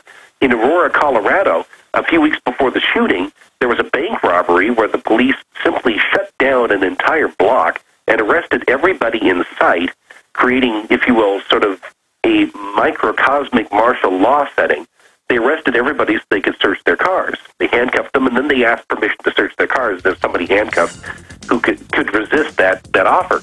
And then in Colorado Springs, which is just a few miles away, it might be a couple of dozen miles away from Aurora, you have police wearing SWAT regalia as they're carrying out their routine duties. If you're stopped for a speeding infraction... Yeah, that place is a beta test. That's why they staged it there. It's under their control. So. Yeah, they did it. The whole deal. They're a bunch of terrorists. And by the way, folks, they're doing all this so they can take your private property. All right, is a final segment with William Grigg.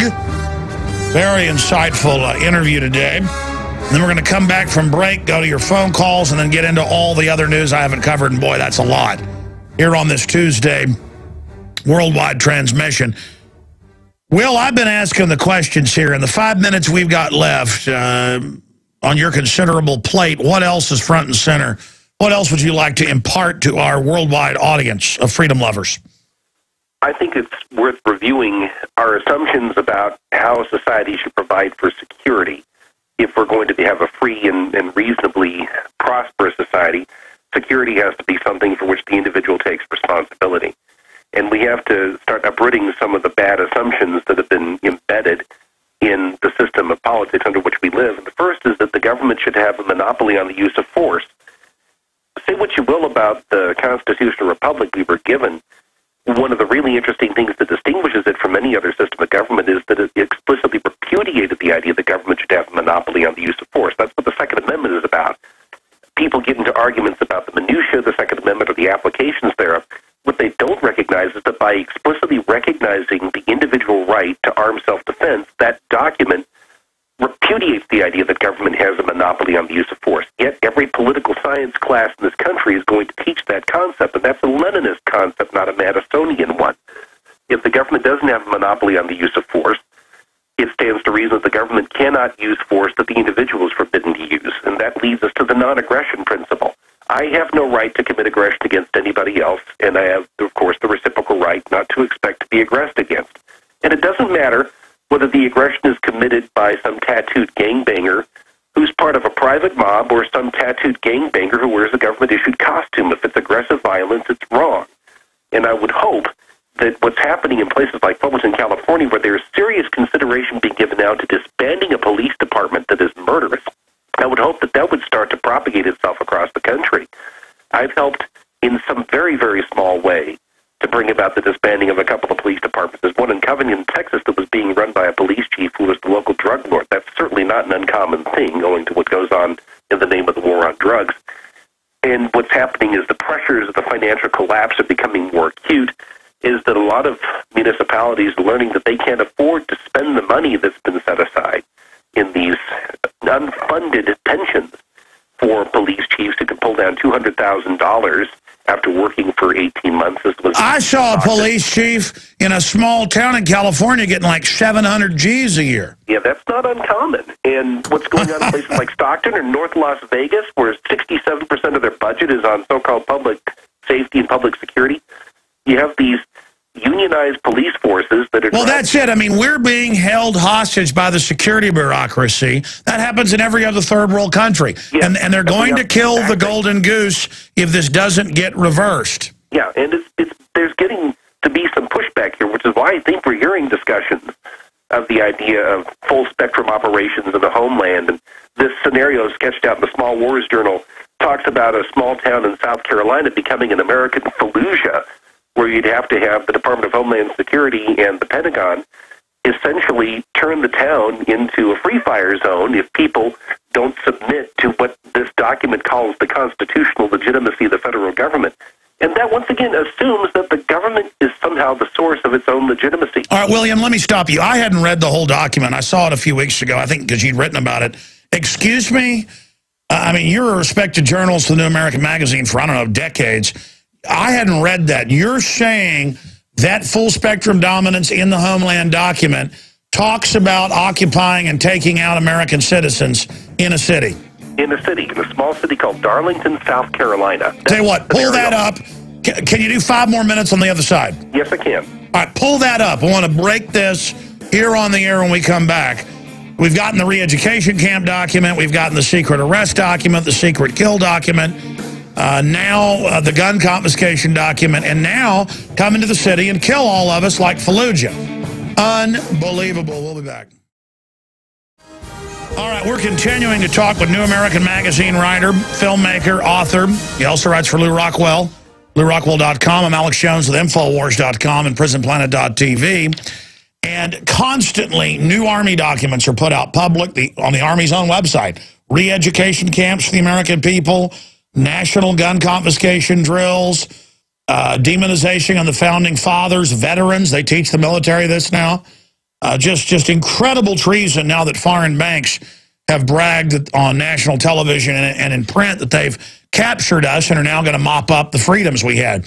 Private property, all of it. It's gone if they have their way. And we were about to let Will Grigg go, and he started bringing up this full-spectrum dominance in the Homeland Pentagon document that we found. And I found sites that write about the Pentagon, and we'll put one of them up here. Small Wars Journal has quotes out of the full compendium where it talks about areas of South Carolina. And we're going to go over this. It says a Tea Party group takes over the town, so the military takes over radio, TV, water, and energy. I've told you they'll always do that. They turn that off till the town submits, and they call it reinstalling the elected government. They mean those that are engaged in election fraud. And this is what the John Warner Defense Authorization Act dealt with, was taking over legislatures. Remember what they said last year when Texas unanimously in the House said no more groping, no more grabbing our genitals inside the pants. We're going to enforce existing laws. The feds said we're preparing an F-16 air embargo. No aircraft will be allowed to enter the state or take off. How's it F-16 enforce that? They're going to blow them out of the sky. And we had troops on the show in Oklahoma and other states confirmed it. They were getting ready to put the tanks on trains to invade Austin. They were going to roll down Mopac, the big railroad right out of Oklahoma, right into Austin, right to the Capitol with tanks. And that was on the news, too, that they were going to blow airliners out of the air with F-16s with Sidewinders, AIM-9s. And if you don't remember that, look it up. I'm not joking about that. They said we will have a military embargo of Texas. So this is the plan. Foreign banks have taken over. And what's incredible, Will Gregg, is that the re-education camps, the gun confiscation, the Emergency Centers Establishment Act, it's all there, but they'll have the media simultaneously, have the Southern Poverty Law Center, ADL, come out and say, we're crazy, there's no world government, when I can pick up Time Magazine, Newsweek, Financial Times, The Economist, where they're announcing bankers took us over, they're unelected, they're installing leaders in Europe, isn't it great that we're slaves now? I mean, I can play clips of the news saying we're slaves to world government run by banks, and then the guests all say it's good. I can play that right now, but the ADL says it doesn't exist. What's going on here? What's going on is that they're pursuing sort of the Soviet approach of demonizing the people who say something rather than attacking what is said or showing the weaknesses in what is said about an event that is documentable. It's a question of motive and one's collective associations that is the most important consideration, according to people like the ADL and the SPLC. The line that they feed the public is that the conspiracy theorists are plotting to take over, and they apparently don't understand the irony of that position. But with respect to this particular document that we're talking about here, what they're describing is a full-spectrum military operation targeting Darlington, South Carolina. The scenario they paint is that in 2016, the depression is deepened, people are getting restive. There's a so-called civic down in South Carolina, which is considered to be a strategically critical choke point because it stands athwart an important east-to-west thoroughfare running across the United States. I think it's I-95. So on the basis of the strategic significance of this city within the battle zone that is the United States, there has to be a coordinated effort involving the Department of Homeland Security and the Pentagon and federalized National Guard troops to go in and put down this insurrection. Their objective is to do this by overawing people by this conspicuous display of force, sort of the same thing that happened with the Whiskey Rebellion in the early years of the Republic. But the fact that they're calling this full-spectrum dominance, and in light of what is said in the other documents that we have read regarding the way that military operations are conducted in environments other than war, operations other than war, it's pretty clear that what you're talking about is that behind this display of force would be the exercise of real force to dispatch people who are considered to be ineducable. People who are not sufficiently intimidated by the display of force would be dealt with as severely, perhaps as we saw in Fallujah when they simply turned that town into a free-fire zone. Well, that's what they're doing drills for. I've been to countless urban warfare drills where they admit they're practicing taking on, quote, the militia, and we've got all these Army training manuals, and the point is, this has been on the books a while, but they're gearing up. They're massively increasing funding. They're massively increasing the drills. And I just can't believe it's actually coming to this. Have you seen all the news articles and all the TV shows where they're bragging that we've now been captured by foreign bankers? I've seen some shows that convey that message, and there's very little effort to disguise what's going on, and it should be obvious to anybody with even a passing acquaintance with the connections of people like Timothy Geithner and Paulson and the rest of the people who were involved in the October Revolution of 2008 when the entire United States economy was turned over lock, stock, and barrel to the investment banking community as it styles itself. It's pretty obvious that's what's happened. And, of course, you made mention of the fact that you've got the international banking community, as it styles itself once again, appointing political officials in European governments throughout the Eurozone. And you have towns in this country that are being browbeaten into a similar relationship with the banking interests here in this country. And it stands to reason that someplace like a Darlington, South Carolina, or some other bankrupt municipality would give rise to the type of healthy insurrection that's described in this article, and the approach of the Pentagon would be to snuff it out using whatever means would be necessary. And toward the end of this document, there's a perfectly deranged line here that is really, I think, a poker tell. We cannot discount the agility of an external threat, the evolution of al-Qaeda, for example, and its ability to take advantage of a Darlington event within U.S. borders. Well, there it is. The militias would be the natural handmaidens of al-Qaeda, whatever that title is. Yeah, let's stop right there. I've seen them pushing this. That's what I've said. And boy, you just, here's another document saying it. The militia, the anti-New World Order folks, who pretty much disappeared after 9/11 because, they hate, quote, Islam so much, many of them. This is so insane and just a complete and total joke to say that al-Qaeda would link up with militias. I mean, imagine how gun-owning libertarian conservatives are going to work with al-Qaeda. Meanwhile, our own military brought in to Libya out of Egypt, but also out of the Mediterranean, landing them in Tripoli, tens of thousands of real al-Qaeda who are now exporting high-tech weapons out of Libya they captured into Syria. Yeah. And our own criminal government, how do they do that? Because there's now even articles, I saw another one today. I mean, there's mainstream articles praising al-Qaeda and what a great job they're doing in Syria. I mean, this is like an Alice in Wonderland thing where the conservative patriots are going to join al-Qaeda, but al-Qaeda's good and works with NATO. There was a piece Saturday or Sunday night, rather, on NBC just before the Olympics where I think it was Bob Engel was on the ground with a supposed freedom-fighting group there in Syria, in which their leadership said, either you give us arms or we're going to turn to al-Qaeda for help. I mean, it was overt, undisguised, unvarnished war propaganda meant to people the idea that unless we provide these people with money and arms, then they're going to turn to al-Qaeda. Well, that's the same thing. We've got to grow the opium and ship it to America and have the troops grow it in front of you, or al-Qaeda will grow it. I mean, it's ridiculous. Sure. And, of course, the entire purpose of this type of thing is to create in the public mind this idea that all these supposed threats and all these supposed enemies are compounded into one. If you hear somebody talking about the dangers of what the banking community, the banking interests are doing in our country, and talking about the dangers of impending martial law, then at some point, for those who consume uncritically what they're fed by the government-aligned media, they'd say, well, this sounds like the sort of radical stuff that these bearded savages overseas are saying.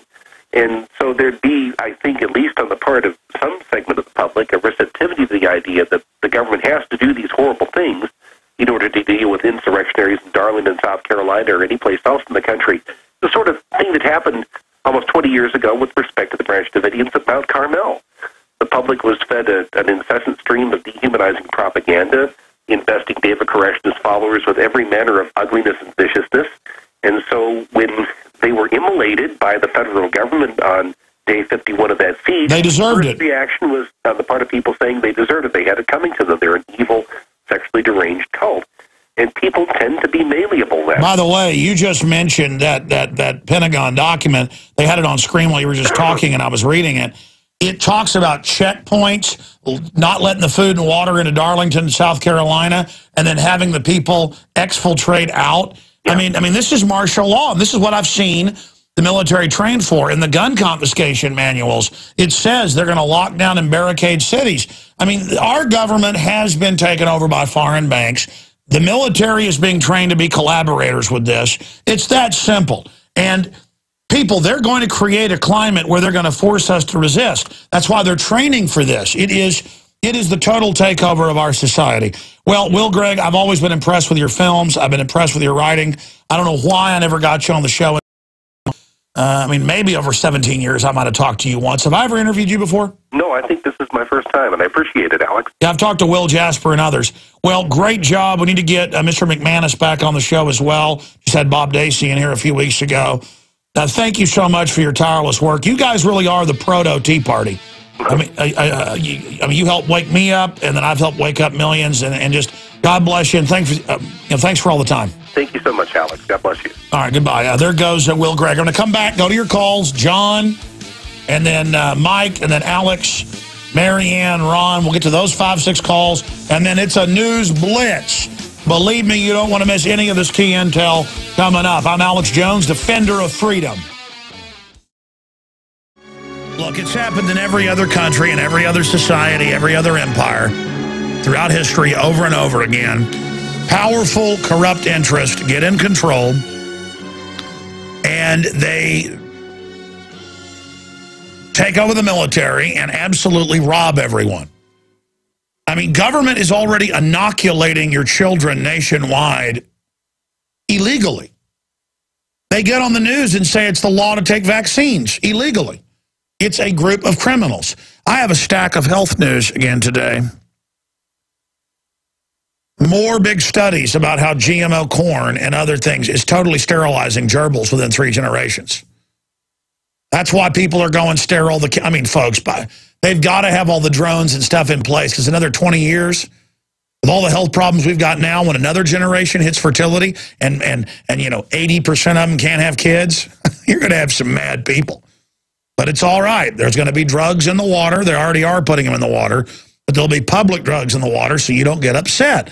This is just they're just killing us nice and slow. It's all about their power trip, because they're wicked and they hate us and they're willing to do it. And they see our cities and our culture as ugly and stupid, and we play along with it, and so they're killing us. They're killing us. All those guys sitting there running drones, killing people all day and feeling manly about it as they blow up a whole village to kill one person they claim's a terrorist. They're all being killed too. And a lot of them don't care. They're like, yeah, I know DU's going to kill me, so what? I'm going to kill me some Hajis. And you're like, but it's killing you too, but it's going to increase your birth defects. And they're like, I don't care. I don't care if my kid's totally deformed. So what? I'm tough.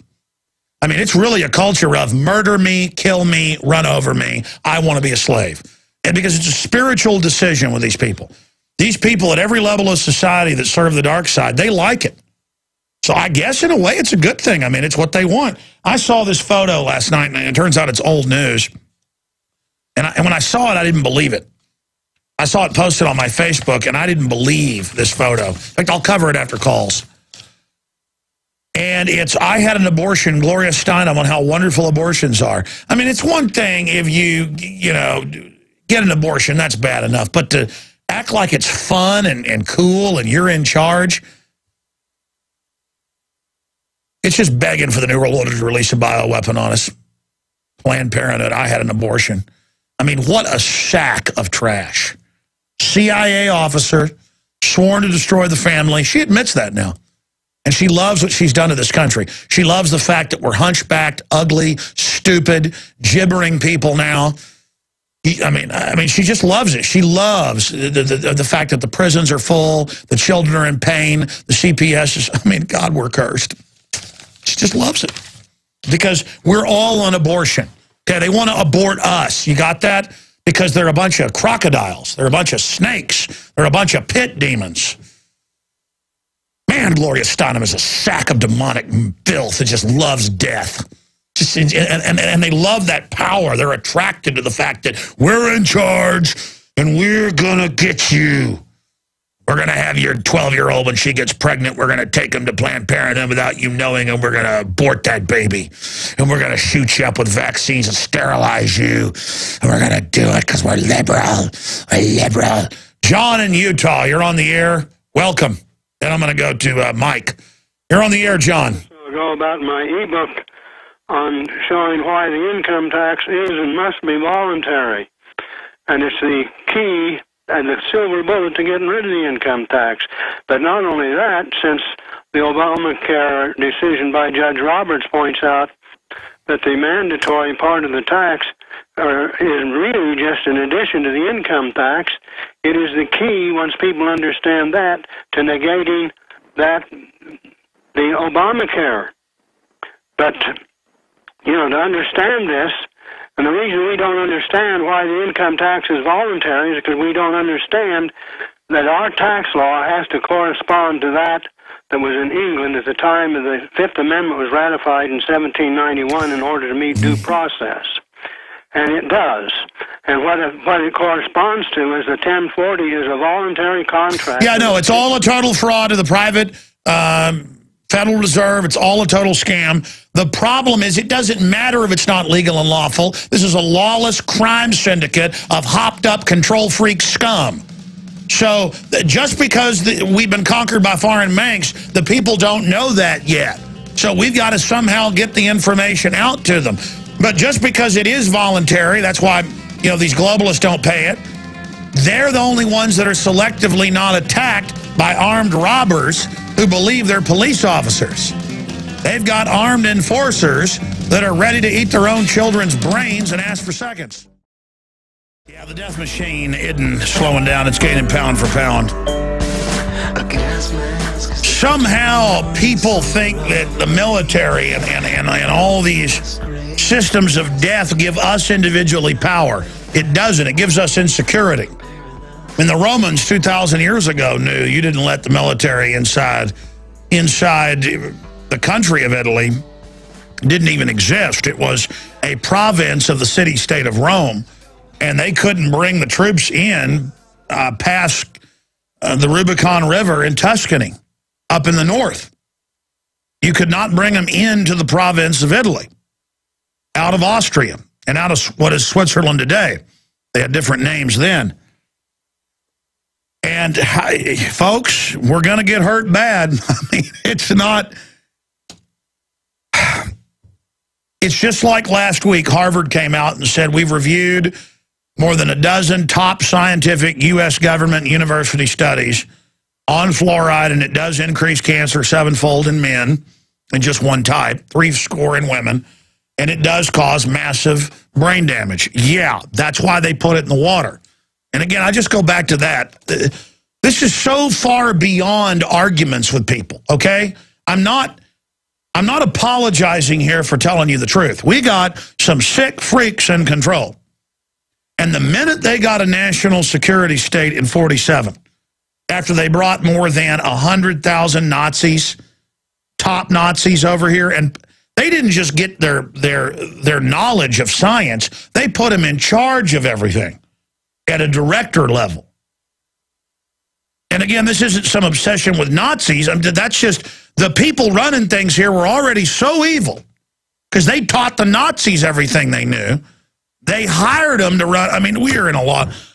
It's kind of like Homeland Security 10 years ago hired Marcus Wolf, the former head of the Stasi, to help set up modern Homeland Security and the Tattletale squads. And the first time I heard that, it was Al Martin wrote about it.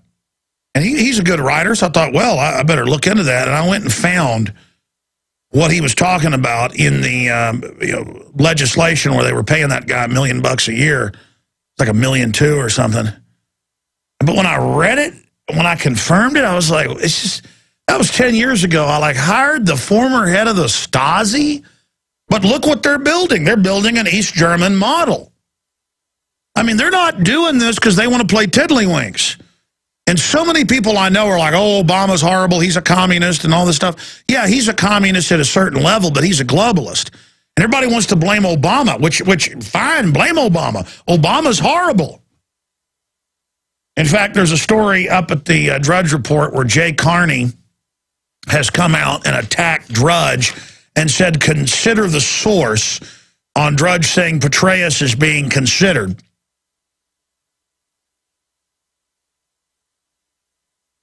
And I just thought about the fact, consider the source. Yeah, consider the source with you. Drudge is the one that exposed the whole Monica Lewinsky thing and so many other things that Bill Clinton said wasn't true. Consider the source here. People that ship guns into Mexico, that give billions of dollars to different energy companies to never build anything. That it's now come out in internal emails and congressional investigation that Geithner sought to shut down and take pensions of non-union workers at companies. And it's not because they care about union workers. They want to shut this country down. Geithner Treasury drove cutoff of non-union Delphi workers' pensions. And these people worked there 20 years, and they just took their pension funds. I mean, these are criminals. And they want your guns because they know you're going to get so mad with what they're planning to do soon that you're going to get angry. They know they're going to make you so desperate that you're going to go after them, and they don't want you armed to be able to defend yourself. And so they're training all these poor people who have no future to join the military and the police to have a big war with us, and they don't care that the police and military are going to get shot up in this fight. Let me tell you something, though. The Pentagon, with all its drones, they had, what, 3,000 of them deployed over Iraq alone, the height of that. The Air Force alone has like 20,000 plus drones they admit to having. 12,000 of the Predator. They couldn't even hold Baghdad. Let me give everybody a news flash here. And let me tell the New World Order and the FBI and all of you something. Just because you go out and create fake militia groups and mix them in with white supremacists to demonize militias, and just because you do these mass shootings and all this other stuff you stage, you have not met the American people yet, okay? And if you think we're going to wait in our houses once you start this criminal takeover for you to send a drone by to burn us out, this isn't going to be like Waco. Now, I want to stop this. And I know a lot of people in government want to stop it as well, but I need the American people to get angry and say no to this corrupt system. And I see it's being played like a fiddle, you know, the abject hatred of Obama, and then the point of, well, let's just get Mitt Romney in there and he'll save us. Mitt Romney won't even fight back against Obama on the subject of Fast and Furious. Mitt Romney is literally paid for by the same people. Now, granted, he doesn't have a communist background. Granted, he isn't a mafia thug at the street level like the Chicago Mafia. And he's got white gloves on, so maybe he'd be more dainty. But the globalists are getting what they want out of Obama. So regardless of who Mitt Romney is, does it matter if he wears white gloves when we're the main serving at dinner? And Obama's people aren't wearing white gloves? Because, I mean, I said I'd go to your calls. Ron in New York, thanks for holding, brother. Then we'll go to Mike. Go ahead, Ron. Good afternoon, Alex. Alex, I hadn't heard you in about 2 or 3 years. You're a retired police officer, right? That's correct. Okay, go ahead. Good to hear from you. What's on your mind? I heard an interview this morning that was very interesting, and it was with Mark Potok of the Southern Poverty Law Center. And I listened very carefully to what he said, and I reflected very heavily on every word that he said. And I don't know that most people would listen to an interview in that way, but I did. He was talking to Amy Goodman, and he was making a statement that here we have the Southern Poverty Law Center, and I say we have this organization which is unaccountable. It's not elected by anybody. It's non-governmental. It is non-transparent, and it is self-appointed. And he was making remarks, and they were talking about the shooting in Wisconsin, of course, that they monitor a great deal of the population. They monitor shortwave radio, he says. They monitor websites that they consider neo-Nazi. And it turns out they even monitor, though he didn't say this directly, but he says when people go to these websites, they find out who they are. Then he said that, well, there was a disturbing pattern in the 1990s of people he described as neo-Nazis joining the military. That he and his organization went to the United States military and then told them who they believed these people that were neo-Nazis were, and that the military should not allow them to join the army. No. They always operate as if, just like the George Soros groups, Think Progress and Media Matters, as if they're God. I mean, if they say you should, jump out a window, you should, because they're little chicken neck control freaks who ran Elohim City. And there they are. They sit up there like they're God. I mean, I was already aware of his statements in the past to that effect. What really struck me is after thinking through his comments, I'm saying to myself, we have this, as I said, self-appointed, non-transparent, unaccountable organization in high-level discussion with high-level agencies of our government. Well, no, sir, do you know why? Because they are the governmental commissars, the political enforcers of the foreign banks. The Southern Poverty Law Center and ADL for all intents and purposes, are our government, sir. Just like top White House officials run Think Progress, and they've said, I need to be shut down, basically, and so does Drudge. No, I mean, they are the government. They are the occupiers.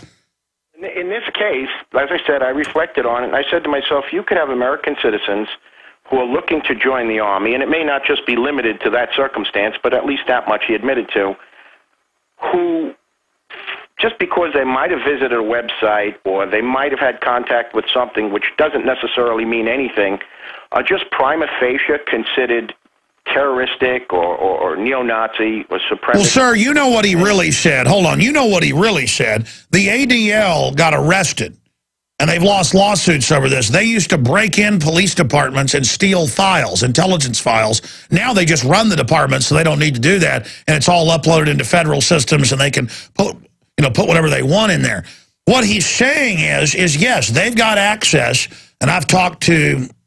I'm not going to say anything. I'm just going to be quiet at this point. The point is that I'd already gotten that information, that they have access to NSA hard feeds. The Israelis, on record, run the phone system data mining for much of the federal government. So, yes, these guys can just dial right in to whatever you're doing. They're God, basically. Okay? I mean, do you understand that? That's what he was saying on the show, is that they've got the back doors into everything. This is what my concern is, that we have people, as I said, who are self-appointed in non-transparent organizations. We don't know who funds them, finances them. We don't know any of the details about any of the major participants in these organizations who are doing this. Now, he tipped his hand. He said, oh, we only get public domain information. But that contradicted a statement he made moments before when he said, we get information on people who buy things from, companies at these websites. No, that's why. No, that's why he added that later. Exactly. That's not public domain information. So how would you know who buys what from whom? Sir, they had one of their Southern Poverty Law Center writers, who's one of their operatives, within hours of that cop killer saying he did it for me. When it turned out the guy was a white supremacist who was attacking me and saying I was going to get it. I mean, imagine how much I'm on their radar. The guy kills 3 cops, and within 2 hours, it's in the newspaper that it's my fault. Then we found the guy's handle and proved that he was saying he was going to get me, and then they had to retract. But, I mean, again, folks, when I say we're in danger, Think Progress says they want our funding shut off, whatever that means. And Media Matters got caught in their own memos saying they wanted to infiltrate media organizations to destroy them, to sabotage. I mean, these are military operations. These are globalist, frontline commissars for the takeover. They are the collaborator agents. I mean, I've talked to people that work inside that facility, the Southern Poverty Law Center, and they say it's got higher security than basically the White House. Well, yeah, because it is the White House. It's the banker house. It's an NSA hub. Go ahead. To be exposed, then we have to demand transparency. Now, if this is a non-governmental organization, even though I understand what you're saying and I agree with that completely, the fact is technically this organization has to show a certain amount of transparency and accountability. And I think it's time the American people insist upon that. Media Matters is tax-free and runs around saying it's their job to destroy alternative media. Infiltrate and destroy. Look it up. It was even in Politico. And Politico thought it was cute. Oh, they're going to infiltrate the alternative media from within and sabotage it. I mean, imagine if a memo came out where I said I was going to infiltrate, say, the Dallas Morning News, and I was going to sabotage them. I would be arrested for conspiracy to commit crimes. So said that you had gone that far and done that, and there was no question or investigation of it. And this guy, Potok, this morning, basically did that. And what amazed me is certainly no one interviewing him, and to my knowledge, nobody else. Well, they are listening right now. They are listening right now. What do you want to say to them? Well, I want to say to them that if they are so worried about watching everybody else and determining their level of patriotism and whether they fit the model of a good American, then they should set the example, and they should be transparent and forthcoming about their own operations and about their own funding and basically who they are and what is it that they represent, particularly in the area of funding. I mean, it is a tax-exempt organization, and they do have a legal obligation. Now, I'm only asking them as good Americans to live up to their legal obligation to make these facts transparent. Well, that's another point. All over the country, last time I checked, over 1,000 Tea Party groups have been audited and shut down for no reason. Why does Media Matters get to be tax-free when it's publicly run by White House officials and has weekly meetings, and Think Progress is publicly funded by George Soros and has the White House transition chief as its head? I mean, why is the White House calling for me to be basically shut down with a tax-free organization? Can you imagine if I tried to be tax-free, Ron, what would happen? Oh, first off, you would never be given a designated status by the Internal Revenue Service.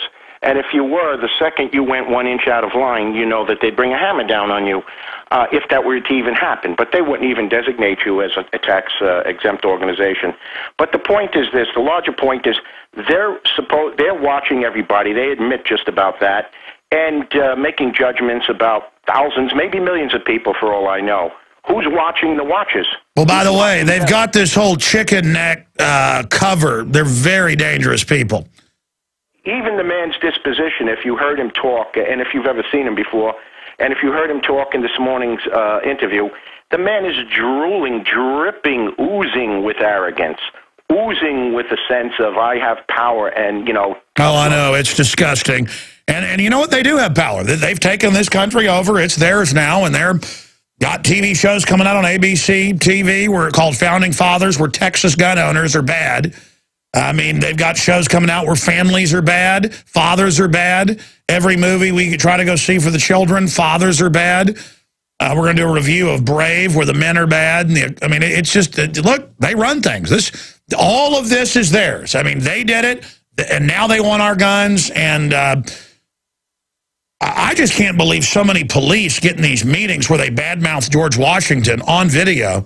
I've got video of it, and cops call in and say they've seen it and it upsets them. But they say a lot of the, I mean, any of your buddies that are still in the police department, are any of them waking up, or is there nothing they won't do? If they ordered them like Stalin did to arrest 1 million people and put them in a meat grinder, would they do it? We've spoken about this. I called your show since about 2002, and we spoke about this early on. I know I haven't called in the last few years, but I spoke about this back then. As a matter of fact, you actually disagreed with me. You fought me a little bit on this point, and I said, poor Alex doesn't really know. He's trying to be nice. You were trying to be nice is what you were trying to be. But sometimes you have to be truth. That's the nice, you know, not that. So what did you say? You said the police will put us in meat grinders. I said that. Remember that? I told you that a long time ago. These are careerists, paramilitarists. These are the type of guys they've hired now ever since the Clinton era. And they get to fight a bunch of women and children. Drugged out, poisoned Americans. It must be fun to play military with a bunch of zombies. Tonight, I will be hosting the InfoWars Nightly News. We're going to be breaking down GMO-fed hamsters become infertile, have stunted growth. Another big study is out on this. Another big scientific study. I mean, there's just so many of these, and this is what we're being fed. They are killing us deader than a hammer, man. They're killing our capacity genetically to have offspring, and that is true death. Man, they're cold-blooded. They said they'd do it, and they're doing it. I just... But, you know, in a way, it's so over the top, they're evil, that I don't worry about myself or my family, because there's... I don't know how to explain it. It's so bad, it's liberating. It's so bad that it just, nothing means anything anymore. I mean, if some guy cuts me off and flips me off, or some big guy bows up to me walking out of a store, I just say yes, sir, to him. Used to, that would just torture me if I didn't beat the daylights out of him. You know, I would feel like a big wimp. Now I'm just like, yes, sir. Because I realize there's just a brain-damaged zombie being poisoned and prepared for death. I mean, again, status means nothing. Nothing means anything anymore but defeating these people. And my only frustration is I can't do enough. I don't work hard enough to beat these people.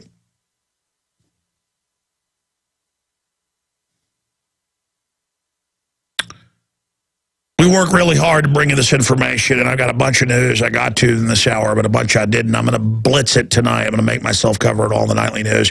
If you're not a PrisonPlanet.tv subscriber, it's 15 cents a day. the same username and passcode can be used by 6 people, so it's really 6 memberships for $5.95 a month, and it is your membership that funds us. I want to thank everybody, despite the fact we're in a depression in many areas of the country, recession in others, for supporting us and getting the word out and standing beside us all these years. Our AM and FM affiliates, our sponsors, our listeners. I really want to thank you. And I do the best I can, but I just want you to know I'm honored that you've supported us and that you believe in us. And I care about you. I love you. I love everybody that loves freedom and loves the truth. And it's so painful to see the zombies that serve the New World Order. All the different flavors of them, who think they're winners, who think they're on the winning team. And I wish people like Potok and others would just wake up and realize just how evil this whole system is. I mean, maybe they know about the eugenics, but usually it's compartmentalized. But most people in this evil system, they don't get a memo to avoid the GMO like the Monsanto engineers who do not eat GMO and whose plants don't allow it to be served. That's a big deal. You can look that up. That's London Telegraph, you name it. I remember the first time I heard that like 6 months ago. I didn't know it was like 12-year-old news. And since then, I've been in the news dozens of times. I saw that information. It just blew me away. I'll have to do a little bit of overdrive because I promised to go to Mike. So we'll go to break, come back a little 5-minute, and go to Mike and maybe a few others. But when I take off a few days, you notice I'm calling in the whole time. I'm not really taking off. A lot of times I'm here in the office when I take off every few weeks, a couple days. I'm here trying to get the new reporters in place, the new equipment, the new editing software, the new research, the background, this newspaper I'm launching. And I just wish that I could impart the knowledge, the total commitment that's not even the right word. The knowledge. I mean, I know I'm right. I know, and I have all their admissions. I've got several books over there on the bookshelf written by the White House science czar where he talks about putting stuff in your food and water, which that was written in the 70s. They do. I mean, it's just these are absolute criminal murderers. I mean, I don't know what else I'm supposed to say. Somebody's got to stop them. Yeah, we're living in a science fiction movie. We've got our own species. We've set up a predatory psyche, a predatory hierarchy, where we are the prey. By some twist of fate, we the Eloi are the prey, they the Morlocks, the rulers. And I don't like it. And I don't want to give the planet and our whole future over to these people. Things are going to get real crazy real quick. They're not getting ready to go operational with martial law because they're playing games. Let's go ahead and talk to Mike in Mass. Thanks for holding, Mike. We got to you, though. Go ahead. Hey, thanks for going into overdrive, Alex. I miss the days when you guys used to do about an hour every day. But I had a question real quick. You spoke earlier about, I can't remember his name, some guy who went to a conference talking about how we should kill all of us or most of us. Well, who was that, and where can I get information on that? There's a whole bunch of them. I mean, who are you talking about? Peter Singer, Dr. Eric Pianka? You're talking about John P. Holdren? You're talking about Ted Turner? You're talking about Prince Charles, Prince Philip, Maurice Strong, United Nations Biological Diversity Assessment, State Department Memorandum 200. I mean, they basically, all of them say it. If you see the director of a major federal health department, go look up their name and population reduction or their name and eugenics. You're not in the ruling elite unless you swear that you want to kill everybody. Yeah, I guess that's the in vogue, the thing to do these days. Yeah, since 1850, sure has been. Yep. No, I'm serious. No, I'm serious. That took over the British Empire. That's what the whole thing's about. No, I'm well aware. I've been following Aaron Dykes' assessment of the eugenics movement, and it's very enlightening. The other question, I can't seem to find any information on this. Maybe you remember maybe a year or two ago during the swine flu thing, Massachusetts tried to pass some legislation for forced inoculations. Yeah, just type in Massachusetts forced inoculations. They were going to force nurses, and then under the health emergency, what's the name of that thing I had trouble with the other day because it's from 2002? They were trying to implement that piecemeal, the Health States Emergency Powers Act, or the Model Health States Emergency Powers Act. There you go. And under that, oh, yeah, but they're already hitting, like any criminal, any pedophile, any drug dealer, they're already hitting our kids. They already shoot them up from Alabama to California. They already line them up and shoot them up. Got big breaking news on that with Mike Adams on Thursday. Knowingly killing us with the vaccines. Just, again, there's no end to their murderousness. But, yeah, that was in the Boston Globe. I bet I can find it right now. Keep talking. Yeah, well, I was trying to figure out whether or not it had passed because I know it went up for the vote. But specifically, I know that it mentioned how if the governor declares a state of emergency, they can evacuate homes, snatch children, they can... yeah, no, I mean, I just typed it in. Massachusetts mandatory vaccine bill leads the way to... and it goes on, and it was Mike Adams wrote about it, but then it has links to the local news. Yeah, arrest for refusal to be decontaminated, forced quarantine for those who refuse, illegal imprisonment without charge, forced vaccinations, $1,000 a day fines, involuntary transportation, government price controls, violation of the 14th Amendment, violation of the 4th Amendment.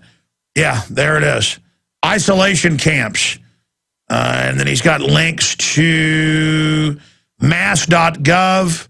There at the bottom, it's got the mass.gov/Legus, MEMEUHHTM. Yep, there it is, Larry Loving.